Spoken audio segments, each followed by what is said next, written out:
देखो भाई सुनना, लाइट का चैप्टर जो है वो काफी इजी होता है, ठीक है। शुरू होते ही आपका खत्म हो जाएगा कि लाइट वैसे होता क्या। अगर हम बात करें प्रकाश क्या होता है, तो प्रकाश जो है ना, लाइट क्या है हमारे पास, तो light is a source of,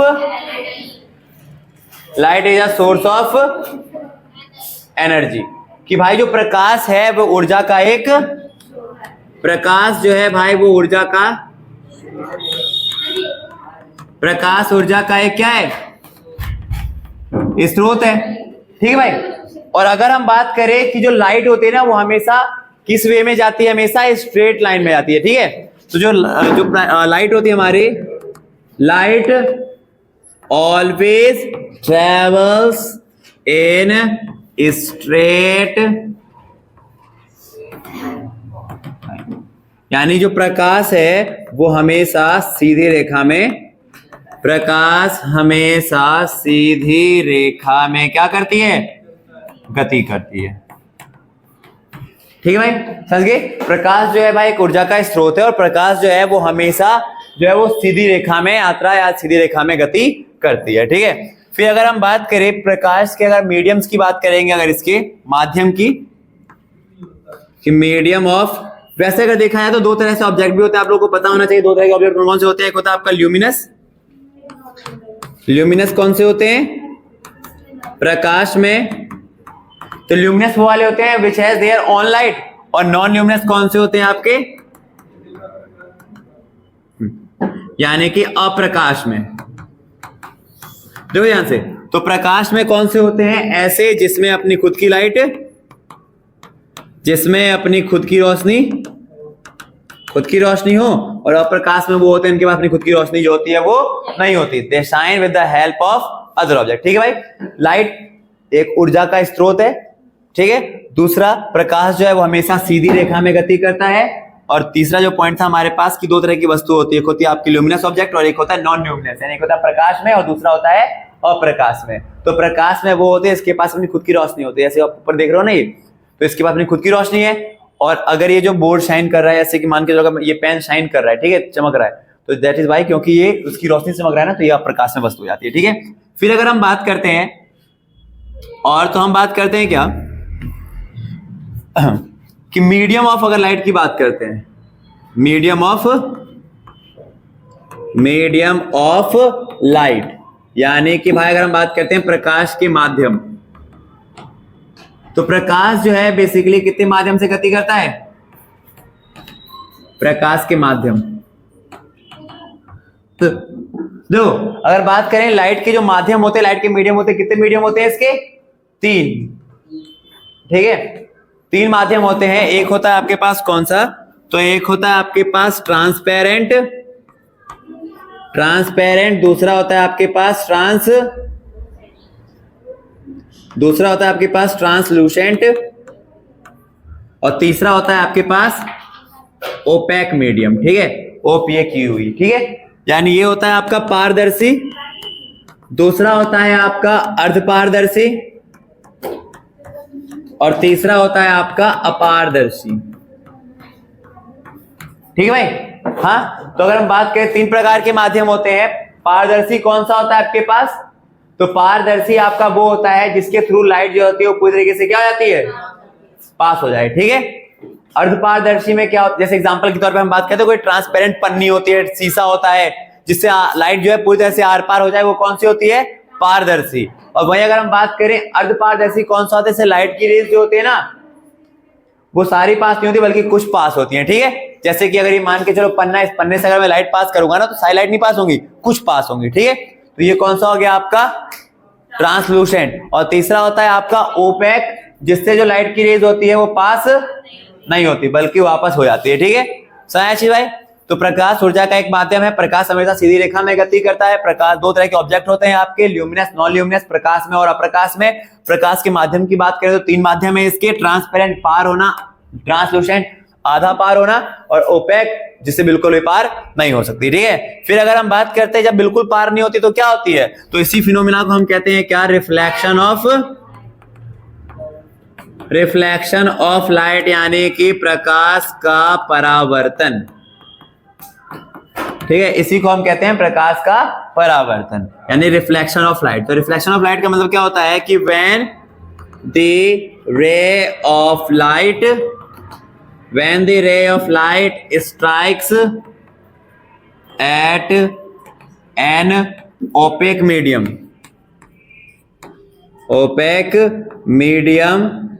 it bounce back after striking the wall या the medium and that phenomena is known as reflection of light। यानी प्रकाश का परावर्तन क्या होता है कि जब भी प्रकाश की किरण किसी अपारदर्शी माध्यम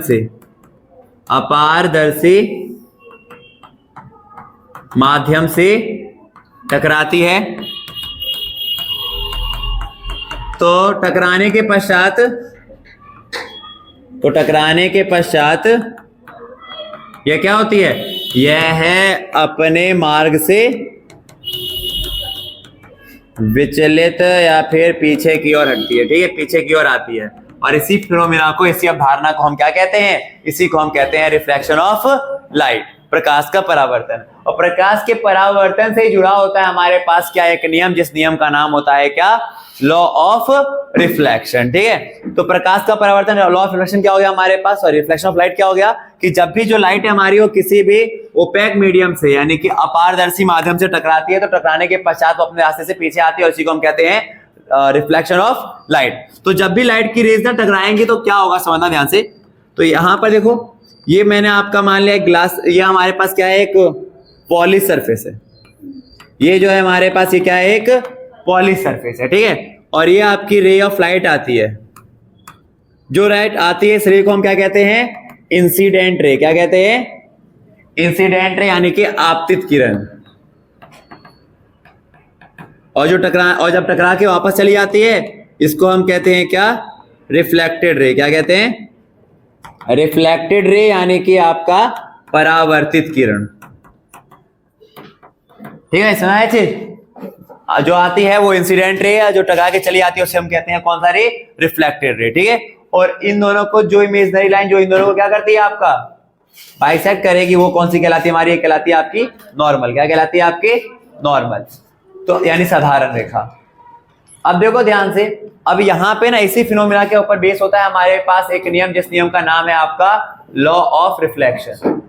law of reflection, law of reflection. अब देखो लॉ ऑफ रिफ्लेक्शन होता क्या, समझना ध्यान से। तो इसके अकॉर्डिंग ना आपकी तीन बातें कही जाती हैं आपका। पहला क्या होता है हमारे पास, दो है। पहला क्या होता है हमारे पास कि the angle I is equal to में एंगल आर, कि एंगल आई और एंगल आर बराबर होते हैं। अब एंगल आई कौन सा है, इंसिडेंट एंगल, यानी ये वाला एंगल आई किसके बराबर होगा, एंगल आर के बराबर होगा। यानी कि इसको हम कहते हैं आपतित कोण, यानी angle of incidence. Angle of incidence ये बराबर होता है किसके, एंगल आर यानी कि एंगल ऑफ रिफ्लेक्शन के, परावर्तित कोण के। परावर्तित कोण जिसे हम कहते हैं एंगल ऑफ रिफ्लेक्शन। समझ भाई, तो पहला तो चीज होता है क्या, एंगल आई एंगल आर के बराबर होता है, यानी कि जिस एंगल के साथ ये आती है उसी एंगल के साथ ये चली जाती है। ठीक है, समझा चीज। और दूसरा जो चीज हमें बोलता है वो क्या होता है इसके अंदर, क्या कि भाई incident ray, reflected ray and normal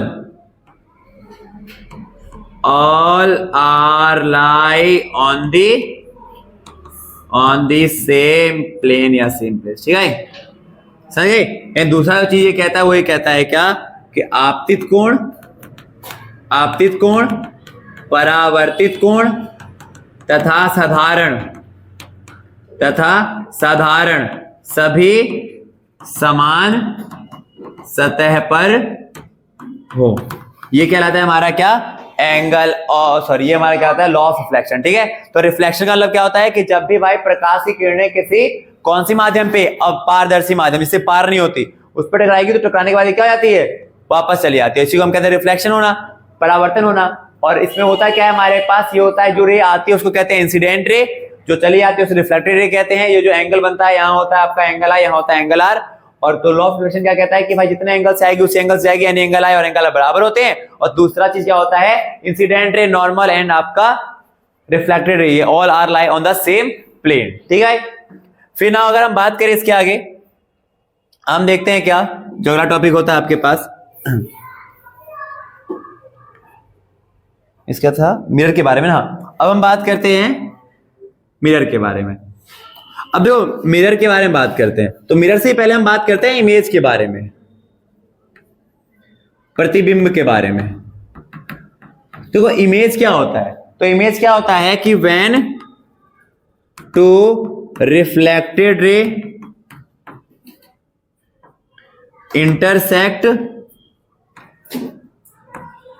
intersect each other or seems to be intersect each other, that time it forms image। यानी ये क्या होता है भाई, समझना ध्यान से, कि जब भी दो परावर्तित किरणें एक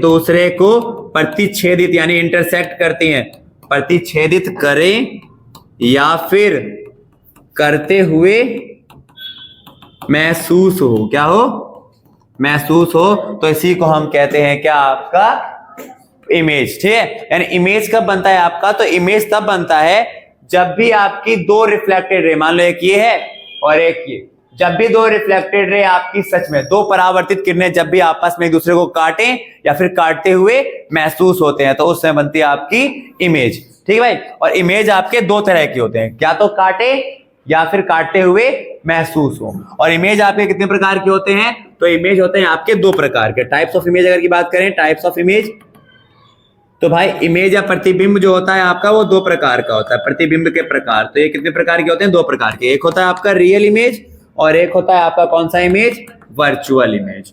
ठीक है, यानी कि वास्तविक इमेज और एक होता है आपके पास कौन सा, काल्पनिक।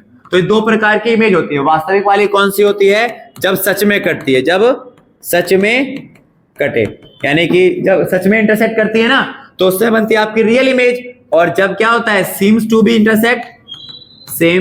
intersect, यानी कि जब क्या हो, कटते हुए महसूस हो, तो उस समय जो इमेज बनती है वो कौन सी बनती है, आपकी वर्चुअल इमेज बनती है। समझा चीज, तो डेफिनेशन सही है हमारे पास कि इमेज क्या होती है कि जब भी दो रिफ्लेक्टेड रे आपकी कटे या फिर कटते हुए महसूस हो, तो जब सच में कटेंगी तो वो इमेज कौन सी होगी, आपकी रियल, और जब कटते हुए महसूस होगी तो वो कौन सी होगी, आपकी वर्चुअल इमेज होगी। ठीक है, और दोनों में क्या होता है हमेशा, तो याद रखना जो रियल इमेज होता है ना, ये हमेशा क्या होता है, इन्वर्टेड होता है। क्या होता है, रियल इमेज हमेशा क्या होता है, उल्टा होता है। और जो वर्चुअल इमेज होता है हमेशा क्या होता है, इरेक्ट, यानी कि आपका सीधा इमेज होता है। ठीक है, समझाया चीज। हाँ, फिर आगे अगर हम बात करेंगे अब, तो हम बात करते हैं मिरर के बारे में। ठीक है, मिरर के बारे में बात करते हैं कि दर्पण क्या होता है, मिरर या फिर दर्पण। देखो, तो मिरर के बारे में बात करते हैं, मिरर क्या होता है, दर्पण क्या होता है। देखो ध्यान समझना, मिरर क्या होता है हमारे पास, तो मिरर एक ऐसा ओपेक माध्यम है जिससे जो हमारी इमेज को या जो हमारी रे ऑफ लाइट को क्या करता है, रिफ्लेक्ट करता है। ठीक है, यानी कि क्या कर सकता है मिरर, तो द डिवाइस कह लो या फिर the matter which has polished surface and reflect the image। यानी भाई वह है पदार्थ जो कि एक तरह से क्या हो, इसके ऊपर जो कि परती वाला हो, मतलब एक तरफ से उसके ऊपर ना पॉलिश किया हो, और हमारे प्रकाश की किरणों को क्या करे, प्रकाश की किरणों को क्या करे, परावर्तित करे। हाँ, द मैटर। समझ भाई, तो इस तरह से आपका एक मिरर क्या होता है, तो मिरर एक ऐसा मीडियम होता है जो क्या करता है, प्रकाश की किरणों को क्या करता है, रिफ्लेक्ट करवाता है। ठीक है, अब मिरर की बात करें तो मिरर कितने प्रकार के होते हैं आपके, तो मिरर होते हैं बेसिकली दो टाइप की। मिरर्स टाइप की अगर हम बात करें, मिरर के प्रकार की बात करें तो दो प्रकार के होते हैं। एक होता है आपका स्फेरिकल मिरर और एक होता है आपके पास प्लेन मिरर। ठीक है, यानी एक होता है आपका गोलीय दर्पण और एक होता है आपका समतल दर्पण। ठीक है, देखो स्फेरिकल मिरर क्या होते हैं, तो स्फेरिकल मिरर जो होता है ना, ये किससे बनता है, आपका खोखले कांच के गोले से। ठीक है, एक हॉलो ग्लास स्फेयर। ठीक है, यानी खोखले कांच के गोले से बनता है। और अगर हम बात करें, अगर मैं इसको बीच से काट दूं तो ये बन गया आपका दो तरह का, एक हो गया आपका कॉन्वेक्स यानी कि उत्तल, और दूसरा हो गया आपके पास कौन सा, कॉनकेव यानी कि अवतल। ठीक है, तो समझ गए चीज भाई। तो दो प्रकार के मिरर होते हैं आपका, एक होता है आपका स्फेरिकल गोलीय दर्पण जो खोखले कांच के गोले से बनता है और इसको काट दिया जाए, एक को पॉलिश कर दिया जाए तो इधर वाला बन गया आपका उत्तल और इधर वाला हो गया आपका अवतल। ठीक है, और प्लेन मिरर कौन सा होता है, जो हमारे घर पे लगा होता है ना, सिंपल।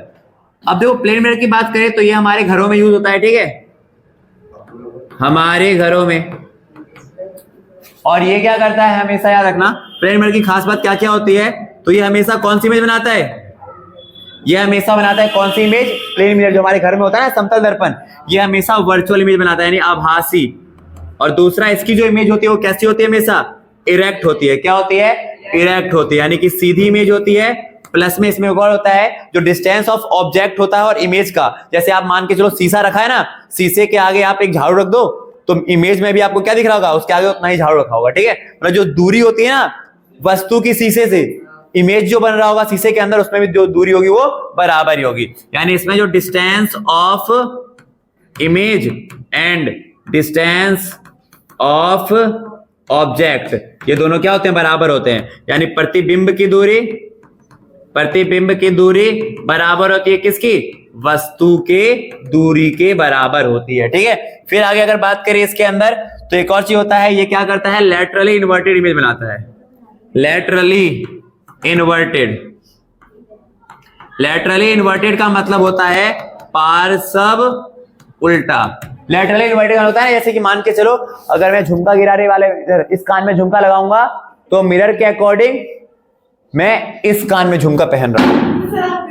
सही भाई, अगर हम मान के चलो, वो तुम्हारी मर्जी है, रात के शौक होते हैं तो तुम्हारे कैसे सुनो सर, क्या है चीज तो बता रहा हूं, मैं नहीं पहना, दोनों बार ट्राई भी नहीं किया। तो सुनो, अगर हम बस अगर हम एक मिरर में, अगर मैं मिरर में इस कान में झुमका पहनूंगा ना तो वो मुझे उसके अकॉर्डिंग मैं ऐसे पहन रहा हूं। ठीक है, तो इसी को हम कहते हैं लैटरली इन्वर्टेड। ठीक है, तो ये होता है आपका प्लेन मिरर का।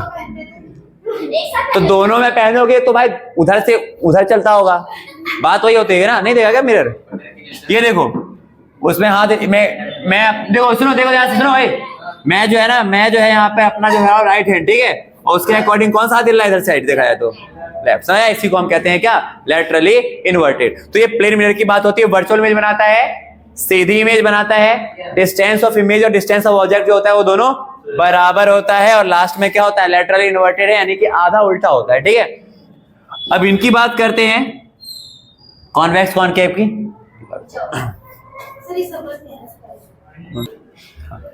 तो ये सब हो जाने के बाद अब देखो, अब बात करते हैं क्या, रूल ऑफ मेकिंग रे डायग्राम। ठीक है, अब बात करते हैं रूल्स ऑफ मेकिंग रे डायग्राम। उसमें लाइट जल रही है ना, ठीक है, ठीक है, देखो इसमें लाइट जल रही है ब्लू कलर की, ठीक है। देखो अब बात करते हैं क्या होता है हमारे पास रूल्स ऑफ मेकिंग।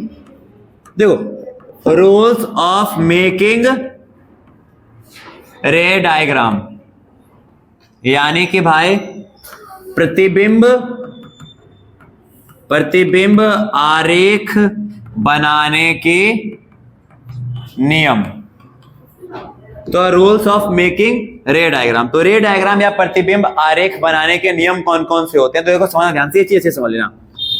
अच्छा इसके लिए आपको कुछ बताता हूं, जैसे कि मान के चलो हमारे पास मैंने बताया था ना, जो आपका कॉनकेव या कॉन्वेक्स होता है वो एक खोखले कांच के गोले से बनता है, और इस कांच के गोले का एक सेंटर तो होगा ही होगा ना।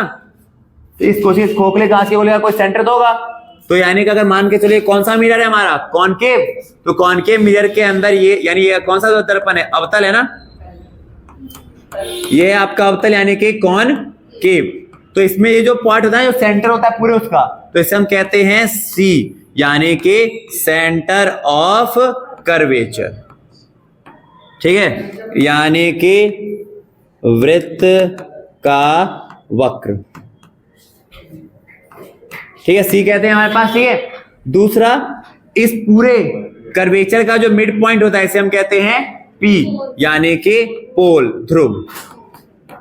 ठीक है, और यहां से यहां तक ये जो होती है क्या होती है, रेडियस होती है। क्या होती है, यहां से यहां तक होती है रेडियस, जिससे हम दिखाते हैं कैपिटल आर से। ये होती है आर, यानी कि त्रिज्या। ठीक है, और इस त्रिज्या का भी जो आधा होता है, इस त्रिज्या का भी जो आधा, यानी यहां से यहां, ये यहां से यहां तक ये कहलाती है स्मॉल एफ, जिसे हम कहते हैं क्या, फोकल लेंथ। क्या कहते हैं, फोकल लेंथ। ठीक है, सही चीज। और जहां पर ये पॉइंट होता है उस पॉइंट को हम कहते हैं एफ। सही भाई, क्या है, देखो समझ आंसर, फिर समझ आ गया चीज, सिंपल चीज है। देखो, हाँ देखो, ये पूरा आपके पास ना पहले क्या था, ये पूरा था आपका गोलीय दर्पण, और इस सेंटर, इसका कोई ना कोई सेंटर तो रहा होगा, उस सेंटर को हम कहते हैं सी। यानी अगर ये मेरे पास कॉनकेव मिरर है ना, तो इसका हो गया सी। यहां पर इसका जो मिड पॉइंट होता है हम कहते हैं पी, यानी कि पोल। इन दोनों को हम कहते हैं रेडियस, यानी कि आर, त्रिज्या। और इन दोनों का जो आधा होता है उस वाले पॉइंट को तो हम कहते हैं एफ। और यहां से यहां तक जो दूरी होती है इसको हम कहते हैं स्मॉल एफ, यानी कि फोकल लेंथ, यानी फोकस दूरी। ठीक है, सुना है चीज। और फोकस दूरी निकालने का जो फॉर्मूला होता है, मैंने बताया ना, ये क्या है, ये आर का आधा है, ये पूरा आर है, इसका आधा है, तो इसलिए इसका फॉर्मूला क्या होता है, आर बटे में 2। ठीक है, सही है चीज। चाहे इस केस में हो, तो पहले मैं आपको कॉनकेव वाले बताता हूं। ठीक है, यहाँ पे कॉनकेव वाले का है, यानी कि अवतल वाले का। अब देखो इसके नियम कौन कौन से, देखना ध्यान से। तो नियम में कौन कौन से होते हैं, 4 नियम है आपके। पहला नियम देखना कौन सा होता है, तो पहला नियम कौन सा है इसका समझना। तो पहला नियम होता है क्या, देखो ये से एफ पी। पहला नियम क्या होता है कि जब ना आपतित किरण, यानी कि जो इंसिडेंट रे है, वो क्या आती है, पैरेलल आती है। ऐसे इस पूरे लाइन को हम क्या कहते हैं, इसको कहते हैं प्रिंसिपल एक्सिस। क्या कहते हैं, प्रिंसिपल एक्सिस, यानी इसे हम कहते हैं मुख्य अक्ष। इसे हम क्या कहते हैं, मुख्य अक्ष। तो अगर इंसिडेंट रे जो है हमारे आपतित किरण, वो प्रिंसिपल एक्सिस यानी मुख्य अक्ष के समांतर आती है ना, तो कहां से जाएगी, एफ से। अगर आ रही है सीधे तो जाएगी कहां से, एफ से। पहला रूल। दूसरा रूल क्या होता है हमारे पास, C F P, C F P. दूसरा होता है अगर एफ से जा रही है तो पैरेलल, मतलब एफ से आ रही है तो पैरेलल। ठीक है, पहला होता है पैरेलल, समांतर जा रही है तो एफ से, और दूसरा अगर एफ से जाएगी तो पैरेलल। देखो तीसरा भाई पॉइंट क्या होता है हमारा, सी एफ पी। तीसरा कहता है अगर सी से जाती है तो सी से ही वापस आ जाएगी। ठीक है, और चौथा जो पॉइंट होता है वो क्या कहता है, क्या आपके पास, सी एफ पी। अगर पी पे आई, पोल पे, तो same law of reflection follow करते हुए, यानी जितना एंगल यहां बनेगा उतना एंगल यहां बनेगा और पार हो जाएगी। तो इन्हीं 4 नियम को ध्यान रख के चलना है। पैरेलल गए तो एफ से गए पैरेलल, सी से गई सी से, और अगर पी पे आई तो सेम लॉ ऑफ रिफ्लेक्शन यानी कि परावर्तन का नियम फॉलो करते निकल जाएगी। यानी जितने का एंगल ये होगा उतने का भी एंगल ये होगा। ठीक है, समझ अच्छी भाई। अब इसी के अकॉर्डिंग जो होता है हमारे पास, ये 5 भी होता है नहीं बस ये, अब ये तो रूल हो गया हमारे पास, और इस रूल के अकॉर्डिंग अगर हम बात करें तो रे डायग्राम ऑन कॉनकेव मिरर। अब इसी पे अगर हम बात करेंगे तो अब बात करते हैं रे डायग्राम ऑन कॉनकेव मिरर। रे डायग्राम ऑन कॉनकेव मिरर यानी कि अवतल दर्पण का प्रतिबिंब, किरण आरेख। तो रे डायग्राम ऑन कॉनकेव मिरर, देखो कॉनकेव मिरर का रे डायग्राम समझना ध्यान से। तो कॉनकेव मिरर का रे डायग्राम की अगर हम बात करेंगे तो कैसे बनेगा, तो आपको ना बस याद रखना है, रूल याद रखना है, ठीक है। तो रूल आपके 4 रूल थे ना। पहला रूल, पैरेलल जाएगा एफ से जाएगा पैरेलल, सी से जाएगा सी से, पी पे आया तो सेम। अब इसको देखो कौन कौन से तरीके होते हैं आपसे रे डायग्राम बनाने के। तो पहला तरीका क्या होता है, जब ऑब्जेक्ट यानी कि जो आपकी वस्तु हो, वस्तु कहां रखी हो आपकी, इन्फिनिटी पर। जब वस्तु कहां रखी हो आपकी, जब वस्तु रखी हो अनंत पर। देखो ध्यान से, कॉनकेव मिरर है, ये हमारा P, ये हमारा F, ये हमारा C है। अगर वस्तु रखी है इन्फिनिटी पर, हमेशा याद रखना वस्तु इधर ही रखी होती है। मुस्कान देख लो, हमेशा जो आपका वस्तु होता है वो हमेशा इधर ही होता है, ठीक है। तो अगर वस्तु रखी है अनंत पर, तो देखो मैंने आपको बताया ना, आपके पास 4 तरीके हैं रे डायग्राम बनाने के। तो आप मान के चलो, आप क्या करते हो, आपने क्या किया, F से पार करा दिया। क्या किया, F से जाती है तो कहां जाती है, पैरेलल हो जाएगी। और दूसरा आपने क्या किया, मान के चलो दूसरा आपने क्या किया, ठीक करो ना,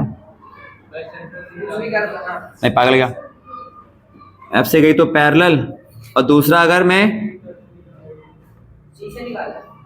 इन्फिनिटी बननी चाहिए ना यहाँ पे,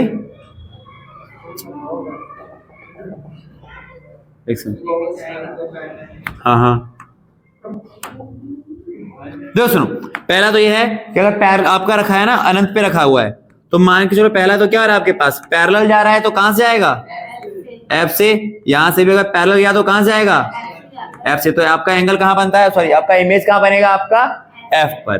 तो आपका इमेज कहां बनेगा, इमेज बनेगा एट एफ, इमेज बनता है एफ पर। और क्योंकि यहाँ पे सच में कट रही है ना, और अगर इमेज सच में कटेगा तो आपका कौन सा बनेगा इमेज, रियल इमेज होगा। कौन सा इमेज होगा आपका, रियल इमेज, यानी कि वास्तविक। और वास्तविक इमेज हमेशा क्या होती है, उल्टी होती है। क्या होती है, उल्टी। तो इमेज क्या होगी आपकी, इन्वर्टेड होगी। और प्लस में इसका जो साइज होगा वो क्या होगा आपका, पॉइंट साइज। क्या साइज होगा आपका, पॉइंट साइज होगा, ठीक है। दूसरा जो होता है आपके पास सेकेंड केस, देखो वस्तु को धीरे धीरे आगे रखते रहेंगे। पहला था आपका इन्फिनिटी पर, अब है हमारे पास सी के पीछे। अगर ऑब्जेक्ट जो है हमारे पास वो है कहां पर, बिहाइंड सी, यानी सी के पीछे।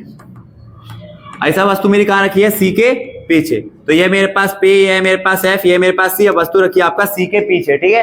तो पहला वही तरीका, पैरेलल गया तो कहां से आएगा, पैरेलल गया तो F से। और दूसरा क्या होता है, अगर आपके पास F से आता है तो पैरेलल। तो इमेज कहां बनती है आपकी, C और F के बीच में। कहां बनती है इमेज आपकी, C और F के बीच में, ठीक है। पैरेलल गया तो F से, और F से गया तो पैरेलल। तो अगर आपका वस्तु था आपका कहां पर, C के पीछे, तो इमेज बनती है बिटवीन, इमेज बनती है between C and F। C और F के बीच में इमेज बनेगी आपका। और दूसरा साइज जो होगा इसका, वो अभी भी क्या होगा, छोटा होगा, ठीक है। साइज जो है, साइज क्या होगा आपका, स्मॉल साइज होगा। और नेचर क्या है, कैसा इमेज होगा आपका, इन्वर्टेड और रियल, यानी कि उल्टा और वास्तविक। उल्टा और वास्तविक हो जाएगा हमारे पास, ठीक है। और अगला अगर बात करें तीसरा वाले में क्या है, अब वस्तु कहां पर आ जाएगी, सी के ऊपर, यानी अब ऑब्जेक्ट कहां पर है आपका, एट सी। अब इस पर ऑब्जेक्ट कहां पर है, सी पर। अब अगर ऑब्जेक्ट आ गई आपका सी के ऊपर, देखो यहां से P F C, ऑब्जेक्ट आ गया आपका सी के ऊपर। तो लाइन अगर पैरेलल जाती है तो F से, अगर पैरेलल जाती है तो F से, और दूसरा अगर F से जाती है तो पैरेलल। तो इमेज कहां बन रहा है आपका, इमेज कहां बन रहा है, सी के ऊपर ही, ठीक है। याद रखना, अगर सी पे वस्तु है तो इमेज भी कहां बनेगी, सी के ऊपर। तो इमेज भी कहां बनेगी आपका, इमेज बनेगा आपका एट, इमेज बनेगी आपकी एट सी। और साइज क्या होगा इसका, सेम साइज। क्या होता है इसका, सेम साइज, यानी कि समान आकार होता है, और साइज सेम हो जाएगा इसका। और अगर नेचर की बात करें, प्रकृति, तो कैसी इमेज है, रियल एंड इन्वर्टेड, यानी वास्तविक और उल्टी इमेज बन जाएगी। समझ जी भाई। चौथा जो पॉइंट होता है आपके पास, फोर्थ पॉइंट, इस पे क्या होता है, वस्तु और आगे आ जाएगी सी और एफ के बीच में। तो अब अगर ऑब्जेक्ट कहां पर है आपका, अब ऑब्जेक्ट है आपका बिटवीन सी एंड एफ। अगर ऑब्जेक्ट है आपका सी और एफ के पी एफ सी, अब ऑब्जेक्ट आ गया सी और एफ के बीच में, तो पहला वही है पैरेलल जाएगा तो एफ से, दूसरा अगर एफ से गया तो पैरेलल। तो देखो इस बार इमेज कहां बन रहा है, सी के पीछे ना, उल्टा इसका। अगर ऑब्जेक्ट था सी के पीछे तो इमेज बनता था सी और एफ के बीच में, और अगर ऑब्जेक्ट है सी और एफ के बीच में तो इमेज बनता है सी के पीछे। तो इमेज कहां बनेगा आपका,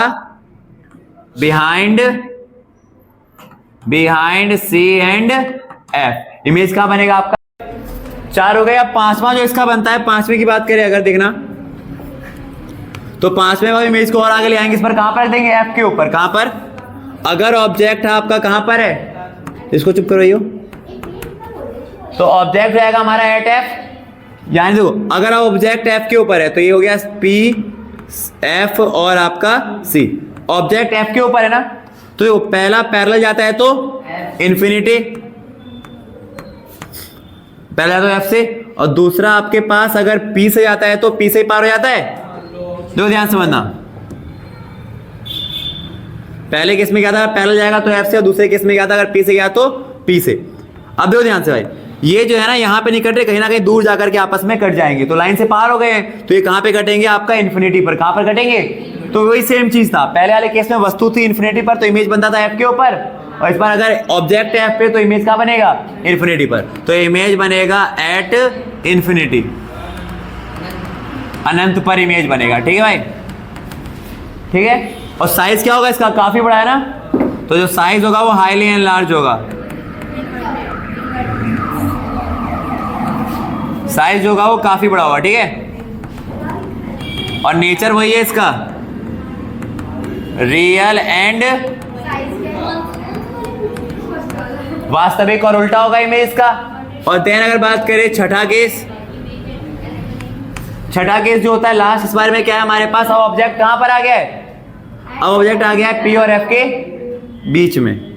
अब ऑब्जेक्ट हो गया आपका बिटवीन पी एंड एफ। अब ऑब्जेक्ट कहां पर हो गया हमारा, पी और एफ के बीच में। ये ना देख लो, बस यही एक मान देखो, कॉनकेव मिरर में बस एक ही केस है जहां पर इमेज कैसी बनती है, वर्चुअल, वो यही वाला केस है केवल। ठीक है, देखो कैसा। अब ऑब्जेक्ट कहां पर हो गया आपका, पी और एफ के, तो पी एफ सी ऑब्जेक्ट हो गया इस बार आपका कहां पर, पी और एफ के बीच में। तो पहला वही पैरेलल जाता है तो एफ से, दूसरा पी जाएगा तो पी से। अब देखो ये ना आपस में कहीं नहीं कटेंगे, कहीं भी नहीं कटेंगे, ठीक है, दूर होते जाएंगे। तो ऐसे केस में जब ये यहां नहीं कट रहे तो हम क्या मान के चलेंगे, नहीं, तो ये कहां मिलेंगे जाकर के, कोई दूर, तो मिरर के आके पीछे हम देखो इस बार ये सच में नहीं कटे, हमने सोचा है कि कहीं ना कहीं मिरर के पीछे कटेंगे। तो जब सोचते हैं तो कौन सी इमेज बनती है, वर्चुअल। तो कौन सी इमेज होगी, और वर्चुअल इमेज हमेशा सीधी होती है। तो जो इमेज बनेगा आपका कैसा होगा, जो इमेज होगा आपका वो कैसा होगा, वर्चुअल एंड इरेक्ट, यानी आभासी और सीधा, आभासी व सीधा। ठीक है, और इमेज बन कहां रही है, बिहाइंड मिरर। इमेज कहां बनती है, बिहाइंड मिरर, मिरर के पीछे इमेज बनती है। और साइज क्या है इसका, एनलार्ज, बड़ा साइज होता है। ठीक है भाई, हाँ। तो ये कॉनकेव मिरर के रूल्स हमने पढ़े, और ये उसके सारे आपके कौन से हैं, ये उसके सारे वो वाले हैं जहां पर उनका रे डायग्राम बन सकता है 6 के 6। बस एक ही छठा केस ऐसा होता है जहां पर उसका इमेज बनता है वर्चुअल, बाकी सब जगह कैसा इमेज बनता है आपका, रियल इमेज ही बनता है। ठीक है, ठीक है। सो रिफ्लेक्शन ऑफ लाइट का यानी कि प्रकाश के परावर्तन का पूरा करने के बाद हमने उसमें वो पढ़ लिया था कि आखिर मिरर फॉर्मूला क्या होता है। ठीक है, अब जो हमारे पास टॉपिक होता है वो होता है किसके बारे में, लेंस के बारे में। बट लेंस के बारे में पढ़ने से पहले पढ़ना होता है रिफ्रैक्शन के बारे में, रिफ्रैक्शन ऑफ लाइट, यानी कि प्रकाश का अपरावर्तन। ठीक है, रिफ्रैक्शन ऑफ लाइट। देखो रिफ्रैक्शन ऑफ लाइट यानी प्रकाश का परावर्तन का मतलब क्या होता है हमारे पास, जैसे रिफ्लेक्शन का मतलब क्या था कि लाइट जो है वो किसी भी ओपेक मीडियम पे टकराएगी तो टकराने के बाद अपने रास्ते से हट जाएगी या पीछे आ जाएगी, इसको हम कहते हैं प्रकाश का परावर्तन, रिफ्लेक्शन, ठीक है। बट आपका रिफ्रैक्शन क्या होता है, तो इसका मतलब क्या होता है कि जब भी ना जो लाइट की किरणें होती हैं, प्रकाश की किरणें, वो एक माध्यम से दूसरे माध्यम में जाती है ना, तो वो अपने रास्ते से, अपने पाथ से क्या हो जाती है, डेविएट हो जाती है, विचलित हो जाती है, जिसको हम कहते हैं प्रकाश का परावर्तन, अपरावर्तन। ठीक है, समझ गए चीज। यानी प्रकाश का परावर्तन होता है क्या हमारे पास कि जब भी लाइट की किरणें, यानी कि क्या होगा हमारे पास कि जब भी जो है आपका व्हेन रे ऑफ लाइट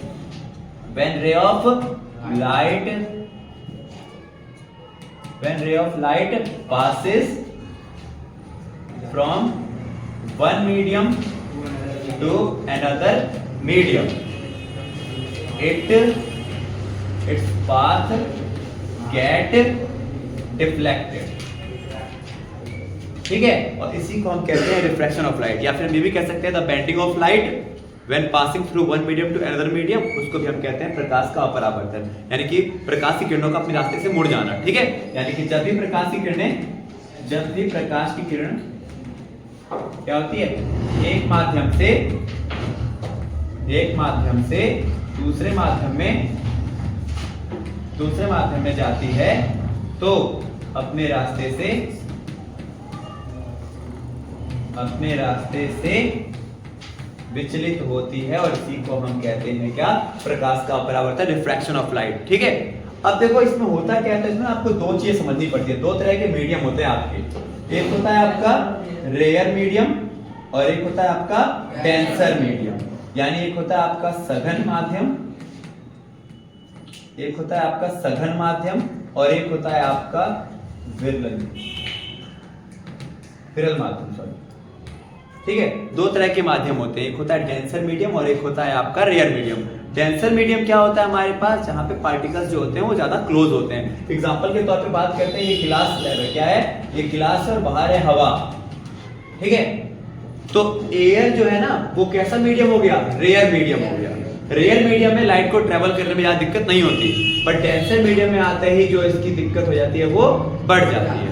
अब होता क्या हमारे पास कि जब भी ना रेयर से डेंसर में जाता है तो ये लाइट कहां चली जाती है, रेयर से डेंसर में आती है तो लाइट कहां चली जाती है, टुवर्ड नॉर्मल। कहां चली जाती है आपकी, नॉर्मल की तरफ चली जाती है। कहां चली जाती है, नॉर्मल की तरफ, ठीक है। याद रखना, जब भी आपका क्या चलाएगा, रेयर से डेंसर में आएगा, यानी विरल से सघन में आता है तो लाइट कहां चली जाएगी, नॉर्मल की तरफ। और वहीं अगर क्या होता है हमारे पास कि अगर ये जाता है डेंसर से रेयर, तो ये क्या हो जाती है, अवे फ्रॉम नॉर्मल, यानी कि नॉर्मल से दूर हो जाती है। अवे फ्रॉम नॉर्मल यानी नॉर्मल से दूर हो जाती है, ठीक है। अब एग्जांपल के तौर पे देखो, ये मान के चलता हूं मैं, ये जो है ना आपकी नॉर्मल है, ठीक है। ये रेज आ रही है, ये कहां से आ रही है, रेयर यानी एयर से डेंसर में आ रही है। अब एयर से डेंसर में आती तो कहां आ जाएगी, ये इसको जाना चाहिए था बिल्कुल सीधा, बट ये क्या जाएगी, बेंड हो जाएगी, ठीक है। हाँ, कहां बेंड हुई है, नॉर्मल की तरफ। कहां बेंड हुई है, नॉर्मल की तरफ, ठीक है।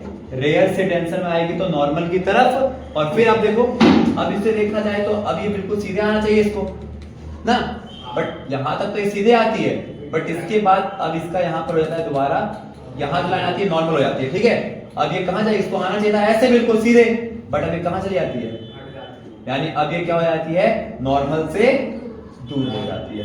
समझ में आई ये चीज ना, सगे। देखो पहले क्या था, रेयर से डेंसर में आई तो नॉर्मल की तरफ हो गई, और डेंसर से रेयर में गई तो नॉर्मल से दूर हो गई, ठीक है। इसी को हम कहते हैं क्या, रिफ्रैक्शन ऑफ लाइट, यानी प्रकाश का परावर्तन। तो प्रकाश का परावर्तन क्या होता है, the bending of light when it passes through one medium to another medium. एक माध्यम से दूसरे माध्यम में आने पर अगर प्रकाश की किरणों में कोई परिवर्तन आता है उसके रास्ते में, तो इसी को हम कहते हैं क्या, प्रकाश का परावर्तन। सिंपल सा है, रेयर से डेंसर आएगी तो नॉर्मल की तरफ, डेंसर से रेयर जाएगी तो नॉर्मल से दूर हो जाएगी, ठीक है। ये आपको समझ के चलना होता है, समझ आया यहां तक। अब देखो, जिस प्रकार से उसमें था ना आपका नियम था, कौन सा, लॉ ऑफ रिफ्लेक्शन, वहां पर भी था प्रकाश का परावर्तन। ऐसे ही यहां पर भी नियम होता है लॉ ऑफ रिफ्रैक्शन। वहां पर भी था लॉ ऑफ रिफ्लेक्शन, यहां पर है आपका लॉ ऑफ रिफ्रैक्शन, ठीक है। अब देखो इसमें है क्या, अच्छा एक और चीज ना, आपसे इस ग्लास स्लैब के अंदर कुछ ये पूछ सकता है, जैसे यहां पर जो एंगल होता है इसको हम कहते हैं एंगल आई, यहाँ जो एंगल होता है ना, इसे हम कहते हैं एंगल आर। ये जो बाहर एंगल जितना बनता है ना, बाहर जितना एंगल चेंज होता है, इसको हम कहते हैं क्या? Emergent angle, angle E. और एक्चुअल में देखो, इसको अभी होना कहाँ चाहिए था? यहाँ पर, और है ये यहाँ पर। तो इनके बीच का जो दूरी होता है ना, इसको हम कहते हैं क्या?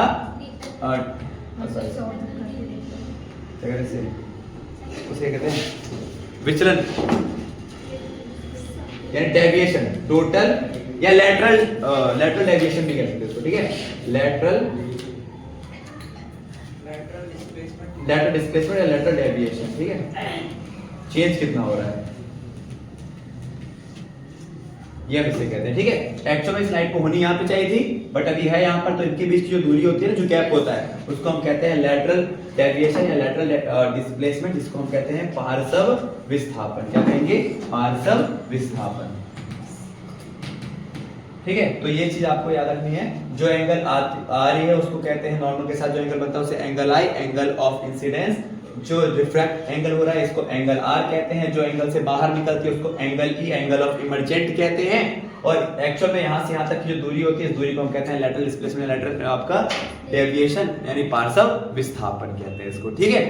अब इसी प्रकार से जो यहाँ पर अब नियम होता है ना, जैसे वहां पर भी नियम था, उस नियम का नाम था क्या? आपका लॉ ऑफ रिफ्लेक्शन, प्रकाश के परावर्तन का नियम। ऐसे यहाँ पर होता है क्या?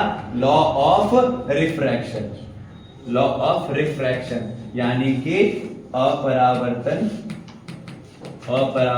का नियम। तो इसके भी दो नियम होते हैं हमारे पास। पहला नियम तो ये कहता है हमारे पास क्या?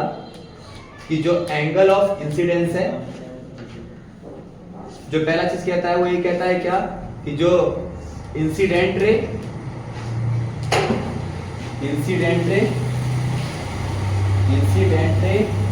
Normal and refracted ray all lie on same plane, ठीक है? पहला यही होता है हमारे पास। जैसे उसमें भी था ना, उसमें भी था कि जो आपका आपतित किरण है, आपतित किरण तथा साधारण और अपरावर्तित किरण, यह सभी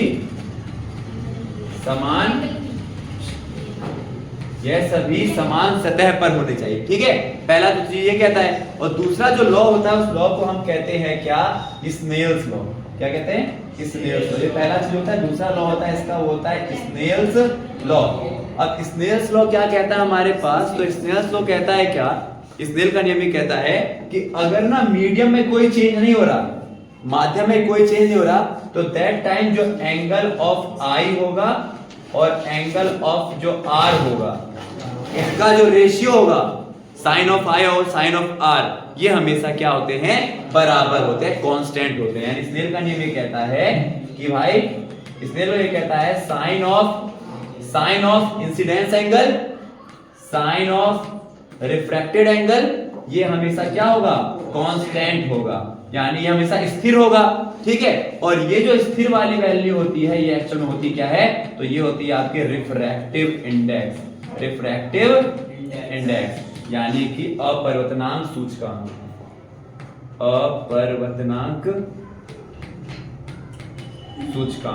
अभी बता दो क्या है, तो समझना ध्यान से। तो अगर आपसे पूछता है कि लॉ ऑफ रिफ्रैक्शन क्या है, तो हम कहेंगे भाई लॉ ऑफ रिफ्रैक्शन जो है ना, ये दो चीज बताता है। पहला तो ये कि इंसिडेंट रे, रिफ्रैक्टेड रे और साधारण, ये सभी समान सतह पर होना चाहिए। और दूसरा इसमें बताया जाता है क्या? Snell law. स्नेल लॉ है क्या? तो स्नेल लॉ बताता है हमें क्या? कि इफ मीडियम रिमेन कांस्टेंट, माध्यम में कोई चेंज नहीं हो रहा, तो दैट टाइम जो sine of I and sine of R का रेशियो होगा, यानी कि आपतित कोण के साइन और परावर्तित कोण के साइन का जो रेशियो होगा, अनुपात होगा, वो हमेशा स्थिर रहेगा। और इस स्थिर वाली वैल्यू को हम क्या कहते हैं? Refractive index. तो अब टॉपिक यही चालू होता है कि आखिर रिफ्रैक्टिव इंडेक्स क्या होता है, ठीक है? इसके आगे था, अब बात करते हैं रिफ्रैक्टिव इंडेक्स क्या होता है।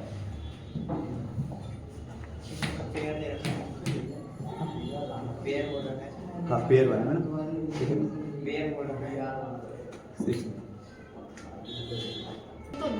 ठीक है, ये हो गया हमारे पास। तो मैंने बताया ना, जो sine of I sine of R का रेशियो होगा, वो किसके बराबर होगा? आपका कांस्टेंट वैल्यू। और वो कांस्टेंट वैल्यू किसके बराबर होती है? रिफ्रैक्टिव इंडेक्स के। अब देखो रिफ्रैक्टिव इंडेक्स होता क्या है, समझना ध्यान से, पहले बताता हूँ। Refractive index. रिफ्रैक्टिव इंडेक्स यानी अपवर्तनांक सूचकांक जो है ये आखिर होता क्या, समझना ध्यान से। देखो अब ये रिफ्रैक्टिव इंडेक्स होती क्या है, तो रिफ्रैक्टिव इंडेक्स का ना मतलब जो होता है वो ये बताता है हमारे पास क्या, कि the capability of the material, किसी भी पदार्थ या किसी भी सामग्री या किसी भी तत्व की वह क्षमता वो कितनी मात्रा में किसी लाइट को क्या कर देती है, बेंड कर सकती है, उसको स्लो डाउन कर देगी, वो कहलाती है उसकी रिफ्रैक्टिव इंडेक्स। समझ आया चीज? रिफ्रैक्टिव इंडेक्स यानी अपवर्तनांक सूचकांक क्या होता है, तो किसी भी, जैसे कि मान के चलो हम जानते हैं ना डायमंड जो होता है, डायमंड का रिफ्रैक्टिव इंडेक्स, हीरे का रिफ्रैक्टिव इंडेक्स बहुत ज्यादा होता है, क्योंकि डायमंड में जब भी लाइट की किरण प्रवेश करेगी ना डायमंड के अंदर, तो क्या करती है, उसको बहुत ज्यादा बेंड कर देती है। क्या करती है, बहुत ज्यादा बेंड कर देती है, यानी उसके अंदर जाते ही जो स्पीड ऑफ लाइट होती है वो क्या होती है, कम हो जाती है।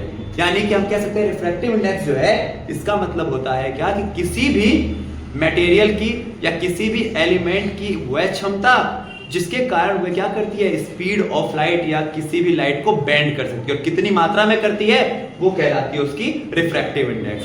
अब जब मैं रिफ्रैक्टिव इंडेक्स की बात करता हूं ना, तो इसमें याद रखना एक मीडियम की बात नहीं होती, इसमें कितने मीडियम की बात होती है, दो मीडियम की। जैसे कि अभी हमने यहाँ पे भी देखा था ऊपर कि जो लाइट की रेस थी वो कहां से आ रही थी, एयर से कहां जा रही थी, आपका ग्लास के अंदर, एयर से ग्लास में आ रही थी। तो अगर मैं ग्लास के रिफ्रैक्टिव इंडेक्स की बात करूंगा ना, तो ग्लास का रिफ्रैक्टिव इंडेक्स का जो वैल्यू आएगी वो किसके रिस्पेक्ट में आएगी, एयर के रिस्पेक्ट में आती है। अगर आपसे क्वेश्चन बोलता है ना, मान के चलो आपसे क्वेश्चन ये दे रखा है कि रिफ्रैक्टिव इंडेक्स किसका, ग्लास का, ये दे रखा है मान के चलो 1.42 ऐसे दे रखा है। रिफ्रैक्टिव इंडेक्स किसका, ग्लास का कितना दे रखा है, 1.42। तो इसका मतलब ये नहीं है कि ये केवल ग्लास का, हम मान के चलेंगे कि ये लाइट जो आ रही होगी जब एयर से ग्लास में आती है ना, तब उसका रिफ्रैक्टिव इंडेक्स कितना हो जाता है, 1.42। यानी रिफ्रैक्टिव इंडेक्स अपवर्तनांक सूचकांक जो होता है वो हमेशा पेयर ऑफ मीडियम को शो करता है, किसी भी एक माध्यम को शो नहीं करता, दो माध्यम बताता है। ठीक है, अगर आपके पास क्वेश्चन बोल रहा है कि रिफ्रैक्टिव इंडेक्स ग्लास का कितना है, 1.42 है, तो इसका मतलब क्या रहा होगा कि जब भी लाइट की किरण एयर से ग्लास में जाएगी तो वो कितना रिफ्लेक्ट कर देगी लाइट को, 1.42 यूनिट के अकॉर्डिंग। ठीक है, समझ आया? तो इसलिए हम इसको हमेशा, इसलिए जो क्वेश्चन में कभी-कभी आप देखो ना डेफिनेशन में लिखा होता है कि स्नेल लॉ क्या कहता है कि sin r is equals to constant, और कांस्टेंट की जो वैल्यू होती है वो होती है दो माध्यमों के बीच में, अ पेयर ऑफ मीडियम के बीच में कौन सी वैल्यू आती है, और उसी वैल्यू को हम कहते हैं क्या, रिफ्रैक्टिव इंडेक्स। तो रिफ्रैक्टिव इंडेक्स की जो डेफिनेशन होती है वो क्या होती है हमारे पास, हम लिख सकते हैं क्या, द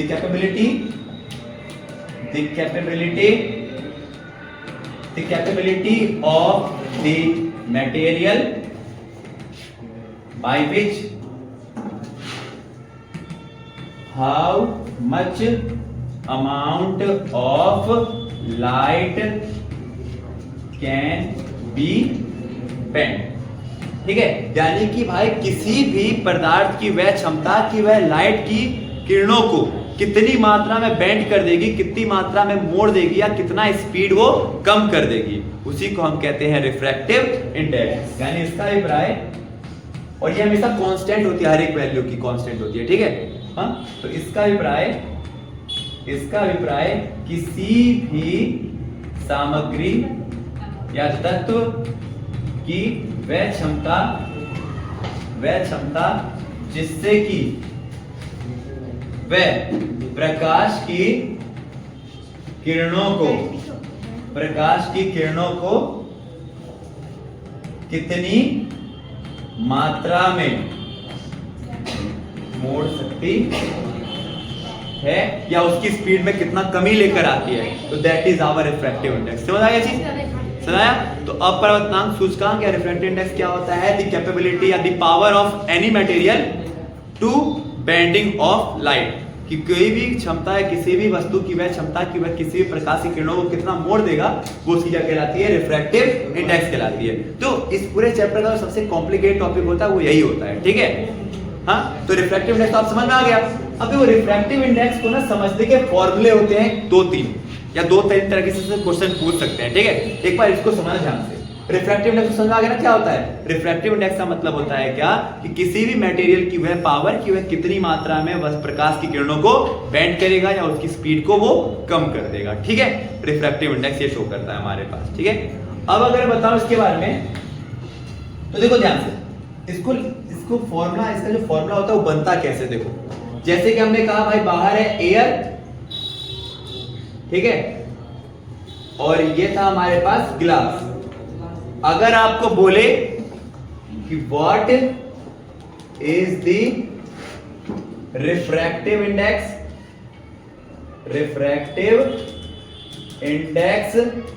ऑफ ग्लास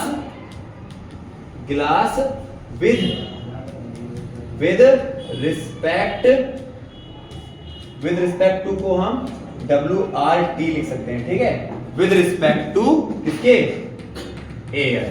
क्वेश्चन इस प्रकार से पूछ सकता है आपसे कि भाई ग्लास का अपवर्तनांक सूचकांक वायु के संदर्भ में क्या होगा। सर ध्यान से क्या बोल रहा है आपको, what is the refractive index of glass with respect to air. तो याद रखना किसका पूछा गया, किसका रिफ्रैक्टिव इंडेक्स बोला गया आपको, ग्लास का ना। तो जिसका पूछा जाता है या जिसमें लाइट प्रवेश करती है उसकी वैल्यू हमेशा ऊपर आएगी। एयर से कहां जा रहा है लाइट, ग्लास में जा रहा है, तो जिसमें जाता है ना उसकी वैल्यू आप हमेशा ऊपर रखते हो। तो अगर मुझे निकालना क्या है, रिफ्रैक्टिव इंडेक्स को दिखाते हैं 9 से n से। Refractive index of glass with respect to क्या है, glass with respect to air. तो glass with respect to air जानना मुझे, ठीक है। मैं लिखूंगा कैसे, तो किस में जा रही है भाई लाइट, किस में जा रही है, ग्लास में। तो n ऑफ g ऊपर लिखेंगे और n ऑफ a नीचे लिखेंगे। समझ गए चीज, refractive index of glass with respect to air. समझ चीज। हाँ, जैसे अगर मान के चलो, अगर मैं आपसे बोलता हूं कि ना एक वैल्यू ये लिखी है, यहां पे मान के चलो मैंने कुछ दे दिया 2 और 1, ठीक है, और मैंने यहां लिख दिया 1 बटे में 2। इसका मतलब ये क्या हो जाएगा, इसका मतलब हो जाएगा कि लाइट जो होगी वो कहां जा रही है, जो ऊपर होता है लाइट उसमें जाती है। लाइट कहां जा रही होगी, मीडियम 1 में, और कहां से आ रही होगी, मीडियम 2 से। तो यानी हम इसको कह सकते हैं, इसका अगर क्वेश्चन मुझे बनाना होगा तो मैं कैसे लाऊंगा कि भाई refractive index of medium 1 with respect to medium 2। समझ चीज। जैसे एक और चीज देखो, मैंने लिखा यहां पर वाटर और यहां लिख दिया मैंने क्या, ग्लास। तो इसका मतलब क्या हो गया कि लाइट कहां जा रही होगी, वाटर में जा रही होगी।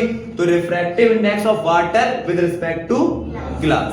समझ, जो जहां लाइट जाती है ना वो वैल्यू ऊपर लिखी जाती है, और जहां से आ रही है वो वैल्यू हम नीचे लिखते हैं, ठीक है। तो इस तरह से फॉर्मूला बनता है आपका इसका, ठीक है। फॉर्मूले भी 2 तरह से होंगे, पर ये फॉर्मूला हो गया आपके पास अगर आपके पास क्या बोलेगा, दोनों की रिफ्रैक्टिव इंडेक्स दे रखी है ना हमारे पास, और कहेगा इसकी पूरी चेक बताओ, तो हम कैसे करेंगे, इस प्रकार से करेंगे, ठीक है। समझ क्वेश्चन। मतलब अगर आपके पास एक और चीज देखो मैंने यहां पे कहा एक और,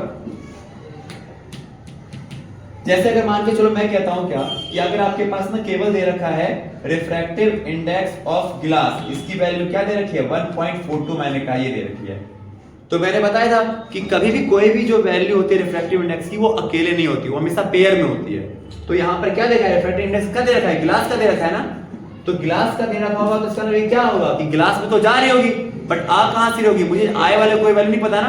तो जब भी आपको आए हुई वैल्यू ना पता चले तो समझ के चलना वो आ कहां से रही होगी, आपका एयर से। कहां से आ रही होगी, एयर से। तो एयर से आ रही होगी, कहां जा रही है, ग्लास में। तो हम इसको क्या लिखेंगे, refractive index of glass upon the refractive index of air, और इसकी वैल्यू क्या दे रखी है 1.42। समझ चीज, आया चीज। जैसे एक और चीज देखो, मैंने कहा आपका अगर आपको दे रखा है refractive index of paper, refractive index of paper, ठीक है, ये ट्रांसपेरेंट पेपर टाइप हो गया, ठीक है, ऐसा translucent paper. Refractive index of paper आपको दे रखा है मान के चलो 1.21। तो इसका मतलब क्या होगा कि लाइट कहां जा रही है, पेपर में, और आ कहां से रही होगी, एयर में। तो अगर मुझे इसका फॉर्मूला लिखना हो तो मैं क्या लिखूंगा, refractive index of paper upon the refractive index of air. समझे, एयर हमेशा बटे में लिखते हो, ठीक है, और फॉर्मूला लिखने का तरीका आपका यही होता है। एयर की वैल्यू आपको दे रखी है, अगर वैक्यूम की वैल्यू होती है हमारे पास, ठीक है, मेंशन कर रखा होगा उसके अंदर, ठीक है। अभी क्वेश्चंस करवाऊंगा इसके अकॉर्डिंग। समझ आया आए वाला, हाँ। अच्छा अब देखो एक चीज के अंदर, अब आपको ना एक चीज पता होना चाहिए क्या, कि जो रिफ्रैक्टिव इंडेक्स होता है ये हमेशा इनवर्सली प्रोपोर्शनल होता है किसके, वेलोसिटी के, यानी कि वेग के व्युत्क्रमानुपाती है। स्पीड जितनी ज्यादा होगी रिफ्रैक्टिव इंडेक्स उतना कम हो जाएगा, और लाइट जो होती है वो उतना ही कम बैंड होगी। समझ गए? समझ रहे? जैसे मान के चलो लाइट जो है बहुत तेजी से एंटर कर रही है ग्लास के अंदर, अगर तेजी से एंटर कर रही है ग्लास के अंदर तो जो रिफ्रैक्शन होगा, बेंडिंग होगा, वो बहुत कम होगा, और वही अगर धीरे से आ रही है तो ज्यादा बेंड होगा। ठीक है, समझ चीज? यानी कि जो आपका रिफ्रैक्टिव इंडेक्स होता है वो इनवर्सली प्रोपोर्शन होता है किसके? वेलोसिटी के। वेलोसिटी अगर ज्यादा है, वस्तु की वेग ज्यादा है, स्पीड ज्यादा है, तो रिफ्रैक्टिव इंडेक्स जो होगा वो क्या होगा? कम होगा। रिफ्रैक्टिव इंडेक्स कम होने का मतलब क्या है कि लाइट जो है वो कम बेंड होगी। ठीक है, और वहीं अगर स्पीड कम हो गई तो ये क्या हो जाएगी? आपका ज्यादा हो जाएगी और लाइट ज्यादा बेंड होगा। ठीक है, अब अगर मुझे कहता है तो दूसरा फॉर्मूला जो बनेगा ना इसका, देखो दूसरा फॉर्मूला कैसे बनेगा इसका, तो जो सेकेंड फॉर्मूला बनेगा वो आपका इसी के अकॉर्डिंग बनता है।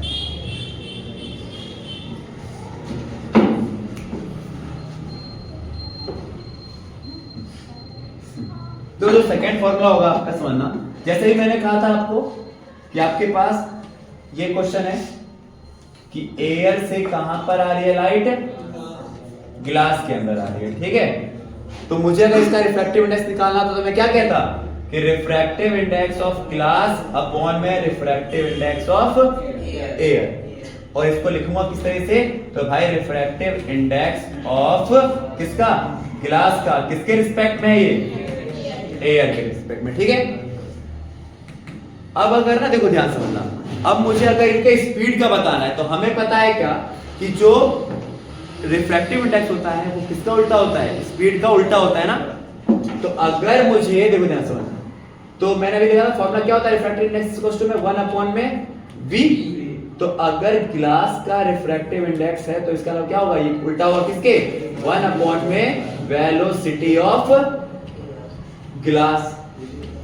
वेलोसिटी ऑफ ग्लास है ना, ग्लास का रिफ्रैक्टिव इंडेक्स है तो वेलोसिटी भी किसकी होगी? ग्लास की होगी ना।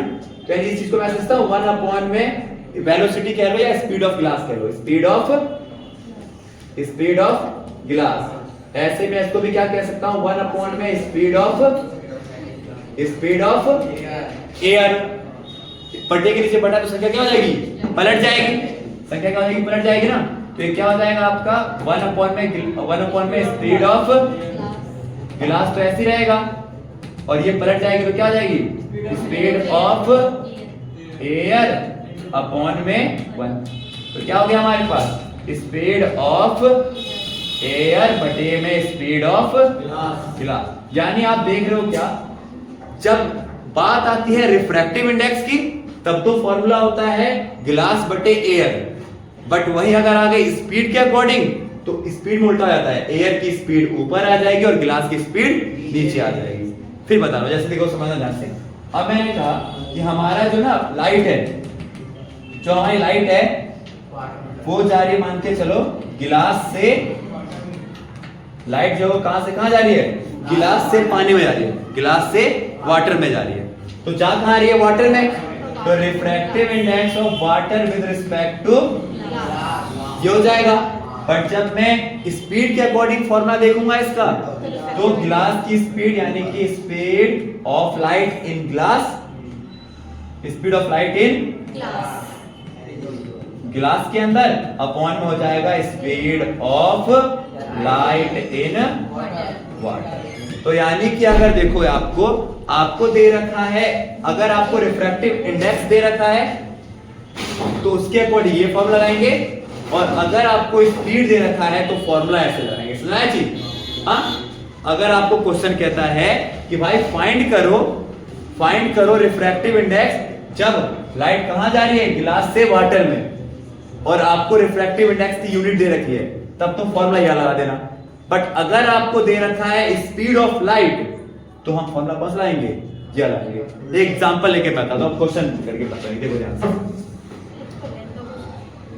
अब क्वेश्चन देखो, मान के इस प्रकार से कह रहा है कि light passes from air to water. आपको ये दे रखा है कि जो लाइट जो है वो कहां से पास हो रही है? एयर से वाटर में। और आपको एयर का रिफ्रैक्टिव इंडेक्स दे रखा है, मान के चलो 1.2, और आपको वाटर का रिफ्रैक्टिव इंडेक्स दे रखा है 2.1। ऐसा ये दे रखा है ध्यान से, एयर का रिफ्रैक्टिव इंडेक्स दे रखा है 1.2 और वाटर का दे रखा है 2.1। तो कहेगा आपको भाई फाइंड करो refractive index of water with respect to air. तो हम कैसे करेंगे, तो हमें निकालना है, तो हम जिसमें जाता है तो उसको ऊपर लिख देते हैं ना, तो ऊपर लिख दो इस वाले को। तो वाटर की वैल्यू क्या है और इसकी वैल्यू क्या है, तो आंसर कितना आ गया 21/12 यानी कि 7/। रिफ्रैक्टिव इंडेक्स दे रखा था तो रिफ्रैक्टिव इंडेक्स वाला फॉर्म लगाया। और वहीं पर अगर मुझे क्वेश्चन में दे रखा होता आपको क्या, speed of light in air और speed of light in water, तो फिर मैं कैसा फॉर्म लगाता, क्वेश्चन तो ये होता कि refractive index of water with respect to air, और मैं फॉर्मूला क्या लगाता उस समय, मैं वाटर का ऊपर है ना, तो उस समय स्पीड ऑफ किसका, एयर वाला ऊपर लेता और स्पीड इन वाटर को नीचे लिखता, अगर स्पीड ये रखा होता तो। सुनाया?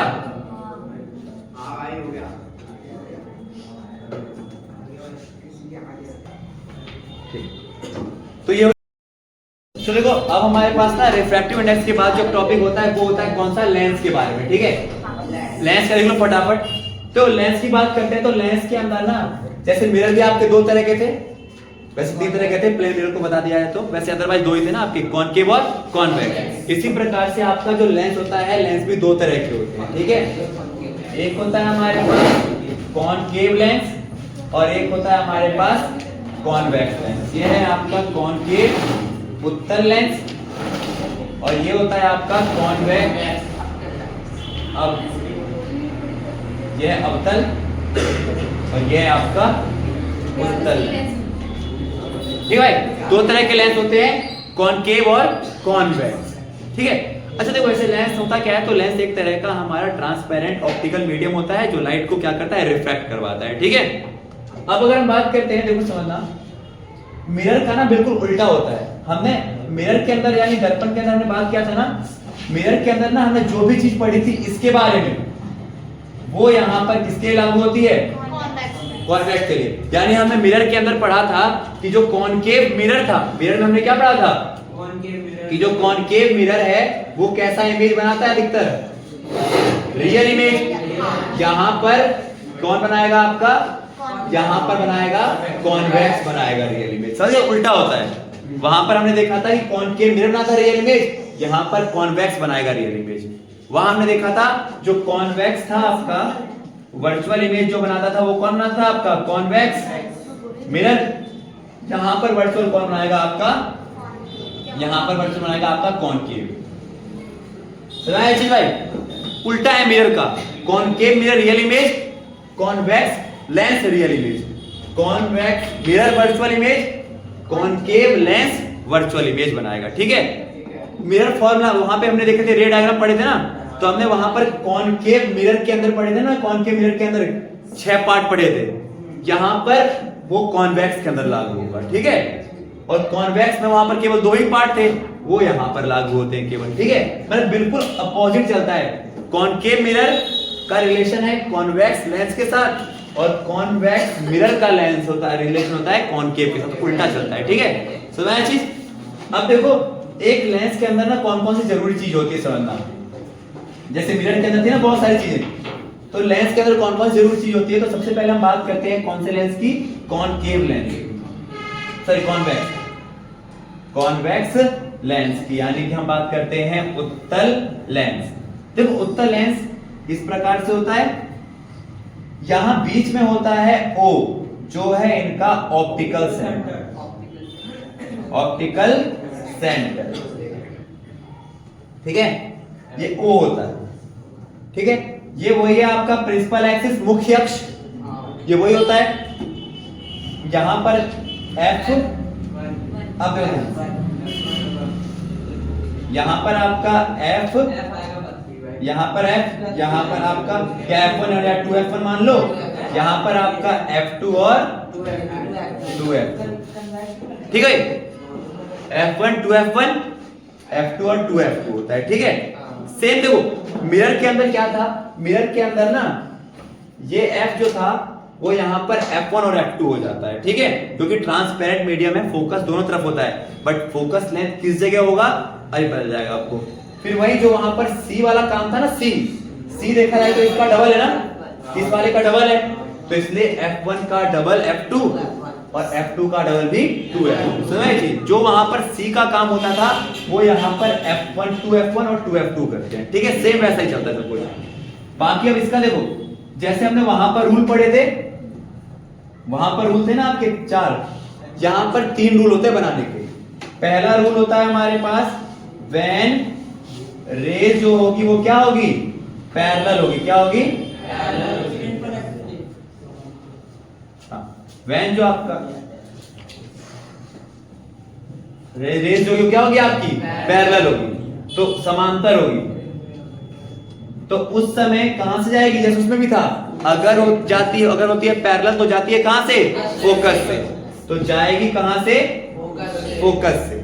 अब इसका फोकस देखो कहां होगा, समझना, क्योंकि हमने देखा था ना जो रियल इमेज बनता है वहां पे सच में कटती है। और देखो कॉनकेव मिरर जो था वो क्या करता था, लाइट को कन्वर्ट करता था, यहां पर कॉन्वेक्स लेंस जो है वो क्या करता है, लाइट को कन्वर्ट करता है, इसलिए हम इसे कन्वर्जिंग लेंस भी कहते हैं, अभिसारित करता है, ठीक है भाई। तो देखो ध्यान से, तो पहला केस ये O हो गया, F1 2F1 F2 2F2 हो, ध्यान से, अगर लाइट की रेस पैरेलल जाती है तो कहां से जाएगी, F2 से, और ये F2 जो है वो इसका फोकस होता है। तो अगर आपसे बोले कि भाई कॉन्वेक्स लेंस के अंदर, उत्तल लेंस के अंदर फोकस लेंस किधर की साइड होती है, तो इधर की साइड होती है, और इधर की साइड हम यहां से यहां जाते हैं तो क्या होता है आपका पॉजिटिव, क्या होता है पॉजिटिव, इधर से इधर आते हैं तो क्या होता है प्लस में, ठीक है, समझ आई चीज। वही दूसरा केस क्या होता है हमारे पास, सेकेंड केस क्या होता है, सेकेंड केस में होता है कि व्हेन रेज जाएगी कहां से, फ्रॉम फोकस, कहां जाएगी, फ्रॉम, देखो जब रेज आती है फोकस से तो ये क्या हो जाएगी आपकी, तो क्या हो जाएगी आपकी पैरेलल, क्या हो जाएगी, जैसे उसमें भी केस था ना, अगर जाएगी पैरेलल तो फोकस से, और फोकस से जाएगी तो पैरेलल, तो यहां पर भी होगा, अगर ये गई फोकस से O F1 2F1 F2 और 2F2, देखो इसका फोकस लेंथ इधर की साइड होता है, ठीक है। अब अगर आपसे पूछे रेस कहां से जा रही है, फोकस से जा रही है, तो क्या हो जाएगी पैरेलल जाएगी, ठीक है, समझा चीज, फोकस से जाएगी तो पैरेलल, ऐसे ऊपर से करें तो फोकस से जाएगी तो पैरेलल जाएगी। दो केस हो गए। तीसरा केस जो इसके अंदर होता है ना, जैसे उसमें तीसरा केस था ना कौन सा, सी से वाला, सी से जाएगी तो सी से, इसमें तीसरा केस जो होता है क्या, कि अगर O से गई तो O से ही आएगी, ये केस होता है, ठीक है, अगर O से गई तो कहां से आएगी, O से ही जाएगी, O F1 2F1 F2 2F2, अगर O से गई तो O से भी वापस आएगी, ठीक है। इसमें 3 ही रूल होते हैं, ठीक है, समझा चीज, इसमें ऐसा कुछ नहीं होता कि कोई टकरा के वापस आ जाना जो O से होता था, ऐसा कुछ नहीं होता, ये 3 केस होते हैं, इसके 3 रूल होते हैं, यानी 3 रूल के हिसाब से हमारा पूरा बनता है, ठीक है। अब इसको बनाने का तरीका, जैसे हमने पढ़ा था ना, पहले हमने रूल पढ़ा था, उसके हमने किया था, O से जाती है तो O से वापस, इस वाले केस में अगर F से गई तो पैरेलल, पहले वाले में पैरेलल गई तो F से जाएगी, ठीक है। तो अगर आपसे पूछे कि कॉन्वेक्स लेंस का उत्तल लेंस का फोकस दूरी किधर की साइड होता है, इधर की साइड होता है, यानी पॉजिटिव होता है, ठीक है, समझ आया चीज, हाँ। और यही केस जो है अगर आपसे रूल पूछे किस वाले में, अगर आपसे रूल पूछे किस वाले के अंदर, कॉन्वेक्स के अंदर, अगर रूल पूछता है किसके अंदर, कॉन्वेक्स में, हाँ सॉरी कॉनकेव में, रूल ऑफ कॉनकेव लेंस, अगर आपसे बोलता है अवतल, हाँ 3 ही रूल होते हैं केवल उसमें, जैसे उस वाले में 4 रूल थे पर 6 तरीके बनाने के, इसमें 3 रूल है, अभी बनाने के तरीके भी 6। अवतल लेंस, उस वाले का चौथा वाला था ना हमारे पास, पी से जाती है तो पी से वापस आ जाती है, हाँ जैसे पी से था तो पी से वापस आ जाती है, ठीक है। इस बार देखो कॉनकेव लेंस के रूल क्या क्या है हमारे पास, तो इसमें केवल इसमें भी ये रूल अप्लाई होंगे, इसमें भी ये रूल अप्लाई होंगे। देखो पहला पैरेलल गई, पैरेलल जाती है तो कहां से आती है, तो F से, ठीक है। अब इस वाले केस में देखना है F क्या होगा इसका, ये हमारे हो गया कौन सा, कॉनकेव, ये है O, F1 2F1 F2 और आपका 2F2। तो ये तो क्या करती है, लाइट को डाइवर्स कर देती है ना, तो हम मान के चलेंगे कहां से आएगी आपका, ठीक है, समझ चीज। तो इसका आप देखोगे तो इसका जो फोकस लेंथ होता है वो किधर की साइड होता है, नेगेटिव साइड होता है, ठीक है, ये ध्यान देना। इसका जो फोकस है वो कहां की साइड होगा, नेगेटिव, और उसका जो था आपका पॉजिटिव साइड था, ठीक है। ये पावर वाले में जब बात करते हैं उसमें ज्यादा काम होता है, ध्यान समझना है चीज। फिर अगला दूसरा वही वाला केस, सेकेंड केस जो था इसका कि अगर F से गई, F से गई तो पैरेलल, F से गई तो पैरेलल हो जाएगी, O F1 2F1 F2 2F2। तो अब क्या देखो हमारे पास, अगर गई कहां से, तो क्या करती है लाइट को,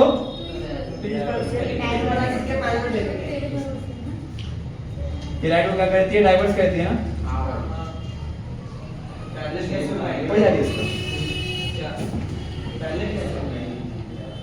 अगर F से जाती है तो लाइट डाइवर्स हो जाएगी, ऐसे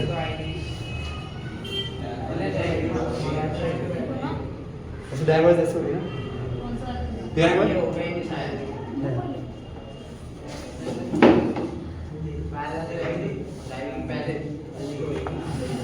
हाँ ठीक है, इसमें इस तरह से देखो ध्यान से, अगर ये जा रही कहां से,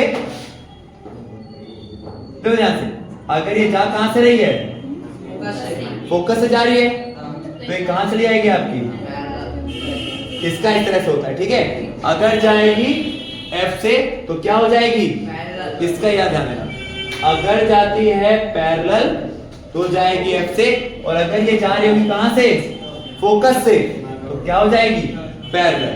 और तीसरा केस तो इसका वही वाला है सेम, तीसरा केस वही वाला है कौन सा, O से गई तो O से ही वापस आती है, ठीक है, O से गई तो O से, O F1 2F1 F2 F2 और 2F2। अब तो ध्यान से, O से गई तो O से ही वापस आ जाएगी। तो ये इसके तीन रूल है दोनों के अंदर, ठीक है। अब इन्हीं रूल्स के अकॉर्डिंग इसका रे डायग्राम बनेगा, आप देखना। तो तीन रूल हो गए दोनों के अंदर, पैरेलल तो F से, O से तो O से, और तीसरा कौन सा केस था हमारे पास, अगर F से जाती है तो पैरेलल हो जाती है। अब इसी के अकॉर्डिंग इनके रे डायग्राम देखना तीनों केस के अंदर, दोनों बारे में। तो दोनों के अंदर इसका रे डायग्राम देखो, पेज चेंज कर रहा हूं, ठीक है। अब दोनों ही केस में रे डायग्राम की बात करते हैं। तो सबसे पहले बात करते हैं रे डायग्राम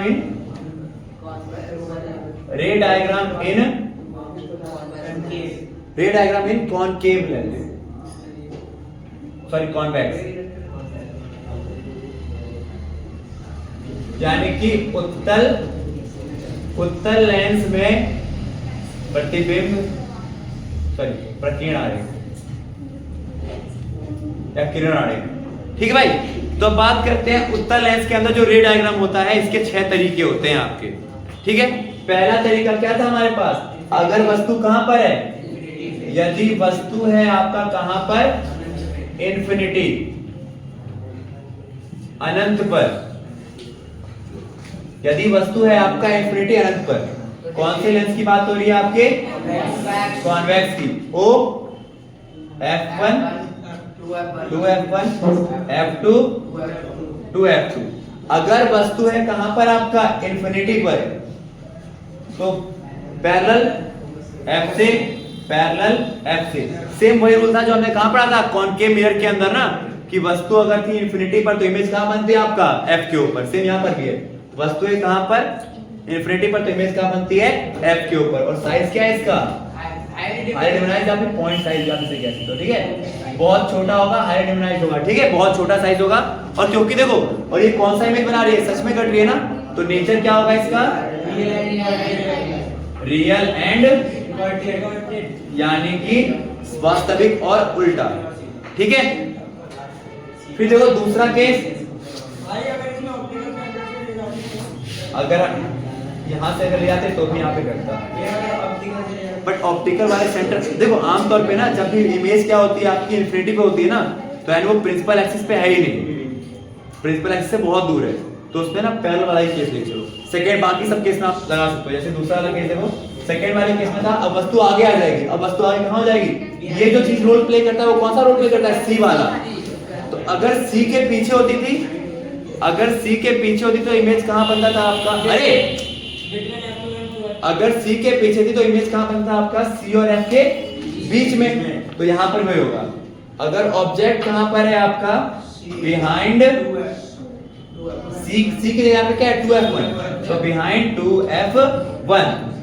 अगर वस्तु है आपका 2f1 के पीछे, ओ f1 2f1 f2 और आपका 2f2, तो अगर वस्तु है आपका 2f1 के पीछे तो ये पैरेलल जाएगी तो फोकस से, और दूसरा अगर देखो O से आती है तो O से ही पार आती है ना, तो यहां पर बन रहा है इमेज, इमेज कहां पर बन रहा है आपका, O f2 और 2f2 के बीच में, ठीक है। यानी इमेज कहां बनेगा आपका, इमेज बनेगा आपका बिटवीन f2 एंड 2f2 के बीच में आपका इमेज बनेगा। और साइज अभी भी छोटा ही है, ठीक है, साइज क्या है अभी भी, साइज अभी भी डिविनाइज है, छोटा है, और रियल है और इन्वर्टेड, उल्टा देखो ना, यहाँ पे सीधा इधर उल्टा है, ठीक है। फिर तीसरा, अब देखो खुद तैयार देखो, यहाँ पे देखो इमेज देख रहा है तो ऑब्जेक्ट की साइज बड़ी हो, यहाँ पे छोटी जाती है। साइज कब पता, जैसे हम आगे आने लग जाते हैं ना साइज बड़ी बनती है, और जैसे जैसे पीछे जाते हैं साइज छोटी होती है। यानी कि ना इसके बाद उस मिरर में हमने देखा था सी के बाद सी तक साइज सेम हो जाती है, और सी के जैसे से आगे चलते रहते हैं तो इमेज की साइज बड़ी हो जाती है, और सी से अगर पीछे होते हैं तो इमेज की साइज छोटी होती है, ठीक है। अब देखो ध्यान से तीसरा केस होता है, अब ऑब्जेक्ट और आगे आ जाएगी, कहां पर आ जाएगी, 2f1 के ऊपर।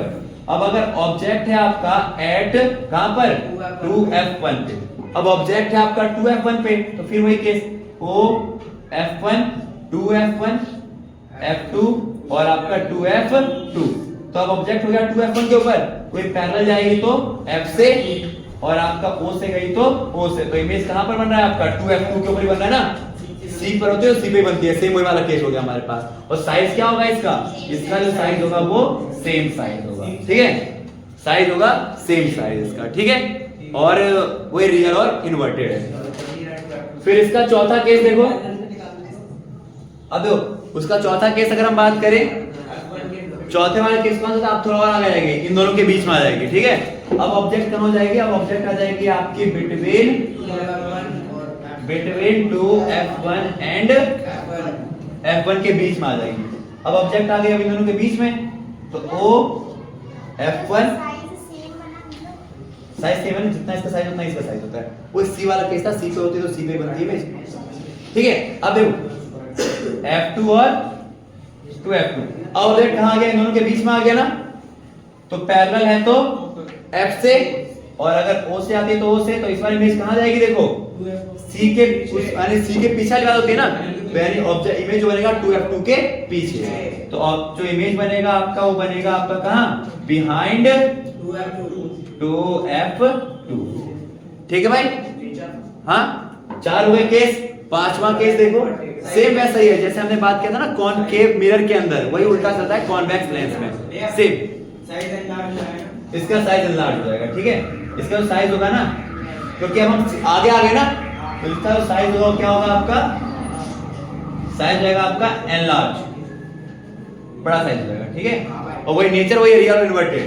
फिर आपका होता है 5वां केस, 5वें केस में वस्तु आ जाएगी f1 के ऊपर, अब ऑब्जेक्ट आ गई एट f1, अब ऑब्जेक्ट कहां हो गई आपकी f1 पे, तो O F1 2F1 F2 और आपका 2F2। ऑब्जेक्ट आ गया F1 के ऊपर तो पैरेलल है तो F से और O से है तो O से। तो देखो यहां नहीं कट रहे, कहीं ना कहीं कटेंगे पीछे जाकर के, इन्फिनिटी पे कटेंगे। कहां कटेंगे? तो इमेज बनेगा आपका एट इन्फिनिटी, अनंत पर इमेज बनेगा, ठीक है। और साइज क्या होगा? Highly enlarge. साइज होगा हाईली एनलार्ज, ठीक है। ये काफी बड़ा साइज होगा। और नेचर वही है, रियल और इन्वर्टेड अभी तक, क्योंकि सच में कट रहे हैं। एक लास्ट केस हमने उसमें पढ़ा था ना कॉनकेव वाले के अंदर कि वर्चुअल इमेज बनता है, तो यहां पर भी कॉन्वेक्स लेंस के अंदर भी एक लास्ट केस ऐसा होगा जहां पर इमेज कैसा बनेगा आपका? वर्चुअल। तो छठा केस हो जाएगा आपका कि अब इमेज हमारा कहां पर, ऑब्जेक्ट कहां पर है? ऑब्जेक्ट है आपका between O and F1। Object कहां पर है आपका? O और F1 के बीच में। O और F1 के, तो O F1 2F1 F2 और आपका अब ऑब्जेक्ट हो गया इन दोनों के बीच में, तो एक पैरेलल है तो F से जाएगा, और अगर O से है तो O से। अब देखो ये जो चीज है ना, ये आपस में कटेंगी क्योंकि दूर होती चली जाएंगी। तो अब इसके लिए हमें क्या करना पड़ेगा? तो हम कहीं ना कहीं इधर इमेज बनाएंगे, ठीक है। तो इमेज जो बनेगी वो कहां बनेगी? फ्रंट ऑफ लेंस या बिहाइंड द ऑब्जेक्ट, ठीक है। जो इमेज बनेगी ऑब्जेक्ट के पीछे बनेगी। इस बार कहां बनेगी इमेज? तो इमेज बनेगी आपकी ऑब्जेक्ट के पीछे इमेज बन जाएगी, ठीक है। और साइज क्या होगा इसका? इसका भी साइज बड़ा साइज होगा। क्या होगा? साइज जो है इसका वो भी लार्ज है। नेचर इसका हो जाएगा, बस एक वो केस है जहां पर नेचर कैसा हो जाता है आपका? वर्चुअल और इरेक्ट, यानी आभासी और सीधा। सीधा नहीं आ रहा, ठीक है। तो इस तरह से इसके 6 केस थे। अब उसी तरह से बात करते हैं कॉन्वेक्स के अंदर 2 केस, और फिर एक आपका पावर का टॉपिक बचा, बस खत्म। देखो ये सारे लेंस के 6 पार्ट हो गए। रूल वही 3 लागू हो रहे हैं। पैरेलल तो F से, O से तो O से, और F से गया तो पैरेलल, ठीक है। अब हमारे पास अगर बात करते हैं ना रूल के बाद, अब हमारे पास कौन सा हो गया? रे डायग्राम कहां पर? रे डायग्राम ऑन कौन से पे? अब कॉनकेव लेंस के ऊपर। इसका पावर है क्या? बस अब देखो कॉनकेव लेंस के ऊपर अगर बात करते हैं, कॉनकेव लेंस के ऊपर, तो कॉनकेव लेंस के केवल 2 ही केस है। पहला इन्फिनिटी पर रहेगा और दूसरा हो जाएगा आपका O और इन्फिनिटी के बीच में। केवल 2 ही केस होते हैं इसके, ठीक है। इसके 2 ही केस हैं आपका O F1 2F1 F2 और आपका पहला केस वही है कि वस्तु कहां पर है आपका? इन्फिनिटी पर। वस्तु है आपकी इन्फिनिटी पर, तो वही पैरेलल जाएगा, डाइवर्स हो गया तो कहां से आएगा? पैरेलल जाएगा, डाइवर्स जाएगा, कहां से आएगा आपका? तो इमेज कहां बनेगी आपकी? तो इमेज बनेगी आपकी एट F1, और साइज क्या होगा इसका? Point size. साइज होगा इसका पॉइंट साइज बहुत छोटा होगा, और नेचर क्या होगा इसका? वर्चुअल एंड इरेक्ट, आभासी और सीधा। और दूसरा केस होता है इसके अंदर बस क्या कि आपका जो इमेज है वो ऑप्टिकल सेंटर और इन्फिनिटी के बीच में रख जाए, ऑप्टिकल सेंटर और इसके बीच में, ठीक है। तो दूसरा इमेज होता है आपका कि अब ऑब्जेक्ट है आपका between optical centre and infinity, इन दोनों के बीच में रह गया कोई, ठीक है। अनंत और O के बीच में। इस बारे में O F1 2F1 F2 और आपका 2F2।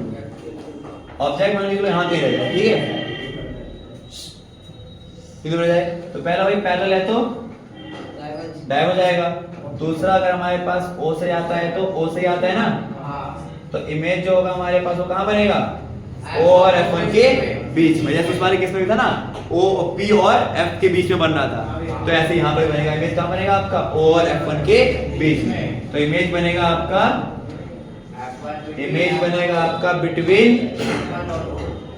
बिटवीन आपका F1 एंड O, और साइज वही है इसका, कौन सा?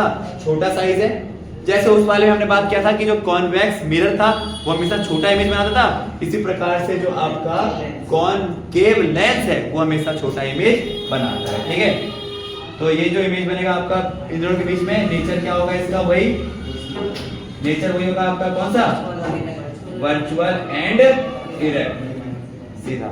और साइज क्या होगा, अभी भी छोटा होगा, साइज क्या होगा, छोटा होगा। सो ये चीज। अब हमारे पास बस एक लास्ट टॉपिक है इसके अंदर जो है आपका पावर। ठीक है, बस पावर का, पावर ऑफ लेंस टॉपिक खत्म हो जाता है। तो अब बात करते हैं, लास्ट टॉपिक है दीपांशु, लास्ट टॉपिक है हमारे पास power,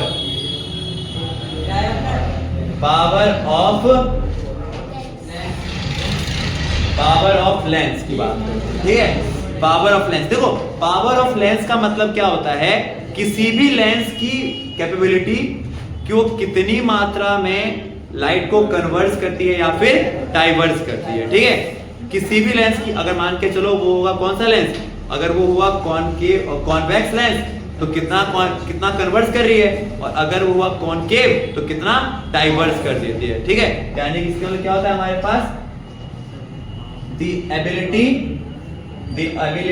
of lens to converge and diverge the ray of light। ठीक है, यानी कि हम कह सकते हैं कि लेंस की वह शक्ति या लेंस की क्षमता जो कि प्रकाश के किरणों को कितना अभिसारित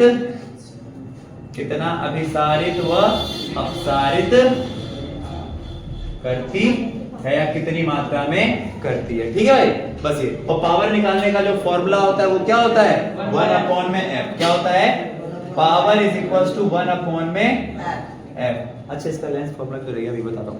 तो पावर इज इक्वल टू क्या होता है, 1/f, पावर 1/f। अब जब इसका मतलब क्या है हमारे पास समझना, इसका मतलब है फोकस लेंथ जितना ज्यादा होगा पावर उतना कम हो जाएगा, और फोकस लेंथ जितना कम होगा पावर उतना ज्यादा होगा। उल्टा रिलेशन, नेगेटिव रिलेशन है। फिर बता रहा हूं, देखो अगर फोकस ज्यादा है ना, जैसे कि मान के चलो मैंने लिया ये वाला, ये हमारे पास है कौन सा लेंस, कॉनकेव लेंस है। कौन सा है, कॉनकेव लेंस है। कॉनकेव है ना, सॉरी कॉन्वेक्स है, और कॉन्वेक्स में हमारे पास फोकस लेंथ इधर की साइड होता है। तो अब देखो मान के चलो, एक केस मैंने कहा कि यार फोकल लेंथ यहां पर है, और दूसरा केस मैं कहता हूं कि मान के चल फोकस लेंथ यहां पर है। ठीक है, मतलब f यहां पर है। तो इस वाले केस में देखता हूं कि फोकल लेंथ की दूरी ज्यादा है, और इस वाले केस में क्या है, कम है। तो जहां पर फोकस लेंथ की दूरी कम होती है ना, वहां पर पावर, और जहां पर फोकस लेंथ की दूरी ज्यादा हो जाती है वहां पर पावर कम हो जाती है। तो यानी कि P = 1/f। अब देखो एक चीज, देख इस वाले केस में ना मैंने मान के एक केस, फर्स्ट केस मैंने माना कि फोकस लेंथ केवल यहां से यहां तक की है, और सेकंड केस में माना कि फोकस लेंथ जो है वो कहां से कहां तक, यहां तक की है ना। फोकस लेंथ इस वाले केस में सेकंड केस में ज्यादा है, ज्यादा फोकस लेंथ पावर कम, और कम फोकस लेंथ मतलब पावर ज्यादा हो जाएगा। ठीक है, अच्छा एक चीज समझना ध्यान से, power is equal to 1/f formula होता है हमारे पास, जहां पे f का मतलब है फोकस दूरी। अब अगर मान के चलो पावर अगर आपका नेगेटिव में आ रहा है, क्या आ रहा है, अगर आपका पावर का आंसर माइनस में आया तो बताओ वो कौन सा लेंस होगा। अगर आपका पावर आया माइनस में तो कौन सा लेंस होगा, कनकेव होगा ना।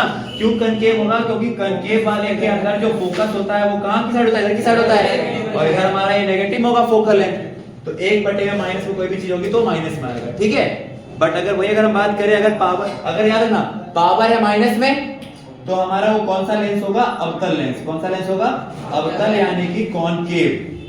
ठीक है, कैसे, क्योंकि कॉनकेव का फोकस लेंस इधर बनता है ना, और यहां से आएंगे तो माइनस में आएगा। और वही अगर आपसे बोलता है कि पावर अगर है आपका किसके अंदर, पॉजिटिव में, तो वो लेंस कौन सा होगा आपका, कॉन्वेक्स होगा, क्योंकि कन्वेक्स का जो फोकस लेंस होता है वो इधर की साइड होता है, यहां से आते हैं तो प्लस होता है। ठीक है, ये आपको ध्यान देके चलना है। ठीक है, अच्छा एक और कंडीशन, अगर आप मान के चलो, वैसे जनरली ना याद रखना, देखो वैसे ये P = जो 1/f है ना, यहां पर f हमेशा किस में होना चाहिए, मीटर में। किस में होना चाहिए आपका, मीटर में। बट अगर ये है सेंटीमीटर में, क्या है सेंटीमीटर में है, तो सेंटीमीटर में अगर जब ये होता है ना तो पावर का फॉर्मूला आपका क्या बन जाता है 100/f। और ये कोई याद करने वाली चीज नहीं है, जब सेंटीमीटर में होता है, जब सेंटीमीटर में होता है ना तो फॉर्मूला जो आता है आपका ये बन जाता है। और ये याद करने वाली चीज नहीं है, ध्यान से वही चीज है। P क्या होता है 1/f होता है ना, बट अगर f सेंटीमीटर में होगा तो मीटर में चेंज करने के लिए क्या करते हैं 100 से भाग। अगर मीटर से सेंटीमीटर जाने के लिए 100 से डिवाइड करते हैं ना, तो 100 नीचे है तो ऊपर जा करके पलट जाएगी संख्या, तो 100 ऊपर हो जाएगा और f नीचे आ जाएगा। तो जो भी नहीं आप इसको याद करो, पर आप ऐसे भी समझ सकते हो कि 1/f है, अगर मीटर में है तो सेंटीमीटर जाने के लिए 100 से भाग करेंगे, तो अगर बटे में 100 है तो 100 तो ऊपर चला ही जाएगा। ठीक है, ये इसका होता है। अब देखो जैसे उस बार में था ना आपका मिरर फॉर्मूला, ऐसे यहाँ पर होता है आपका लेंस फॉर्मूला। ठीक है, वहां पर था मिरर फॉर्मूला, यहाँ पर है आपका लेंस फॉर्मूला। देखो सुना से, अब यहाँ पर होता, वहां पर था मिरर फॉर्मूला, यहाँ पर है कौन सा फॉर्मूला आपका लेंस फॉर्मूला। अब देखो लेंस फॉर्मूला को समझने के लिए देखो ध्यान से, लेंस फॉर्मूला, लेंस फॉर्मूले में क्या होता है आपका 1/f is equal to 1/v minus का 1/u, और वहां पर क्या होता है 1/f is equal to 1/v plus में 1/u। वहां प्लस में होता है और यहाँ पर किस में है ये माइनस के अंदर, वहां प्लस में था और यहाँ पर किस में है माइनस में, याद रखना वहां प्लस में यहाँ पर माइनस में हो गया। ठीक है, अच्छा अब देखो आपको ना एक पता है ये चीज, ये कौन सा लेंस है आपका कॉन्वेक्स लेंस। कॉन्वेक्स लेंस के अंदर फोकस जो होता है इधर की साइड होता है, तो इसमें तो फोकस किसमें आता है पॉजिटिव, किसमें होता है पॉजिटिव। वस्तु हमेशा इधर रखी होती तो वस्तु की दूरी हमेशा क्या होगी नेगेटिव, वस्तु की ऊंचाई हमेशा क्या होगी पॉजिटिव, पर रियल इमेज बनता है तो ऊंचाई क्या होगी इस वाले में नीचे को ऊपर से नीचे आ रहा है ना, तो रियल इमेज हमेशा नेगेटिव में होती है, पता नहीं चीज। ठीक है, फिर अगर आपसे पूछे इमेज की डिस्टेंस यहां से यहां जा रहे हैं तो पॉजिटिव, ये आपको साइन कन्वेंशन वही चीज है जो ग्राफ के अकॉर्डिंग हम देखते हैं ना कि यहाँ प्लस यहाँ माइनस यहाँ प्लस यहाँ माइनस। तो देखो और वस्तु यहाँ रखी है तो वस्तु की दूरी माइनस में आ जाएगी, इमेज वहां बन रही है तो इमेज की दूरी प्लस में हो जाएगी।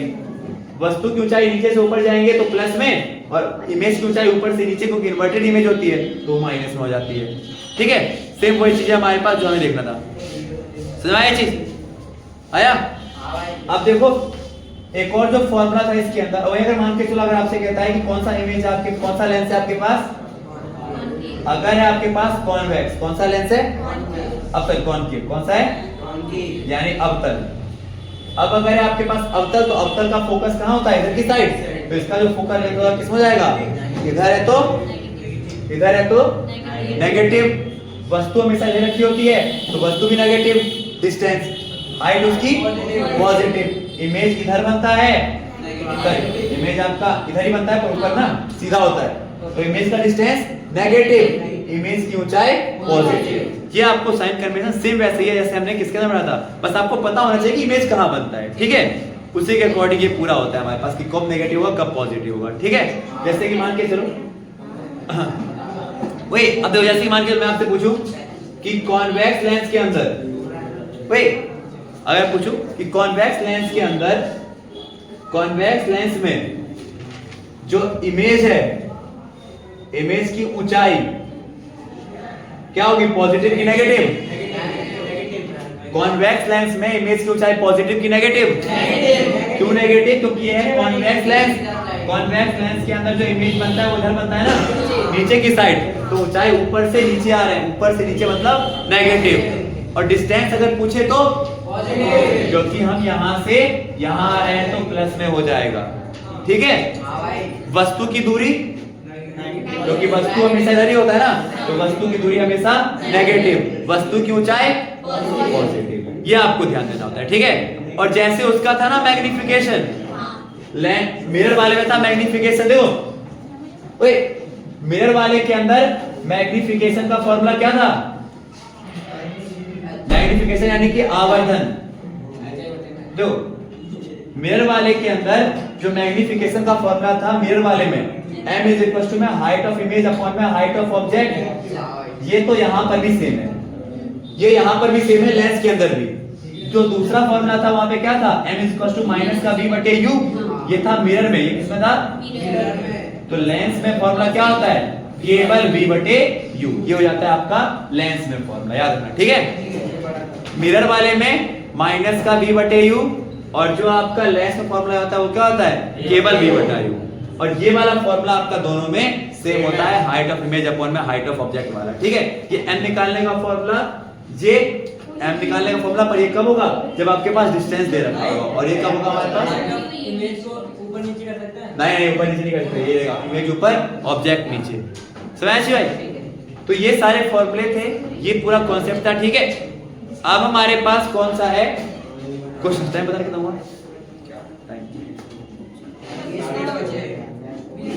20 मिनट बचे अभी, ये पूरा हो गया ना। अब हम ना अपने क्वेश्चंस देख लेते हैं, ठीक है, इसके अकॉर्डिंग।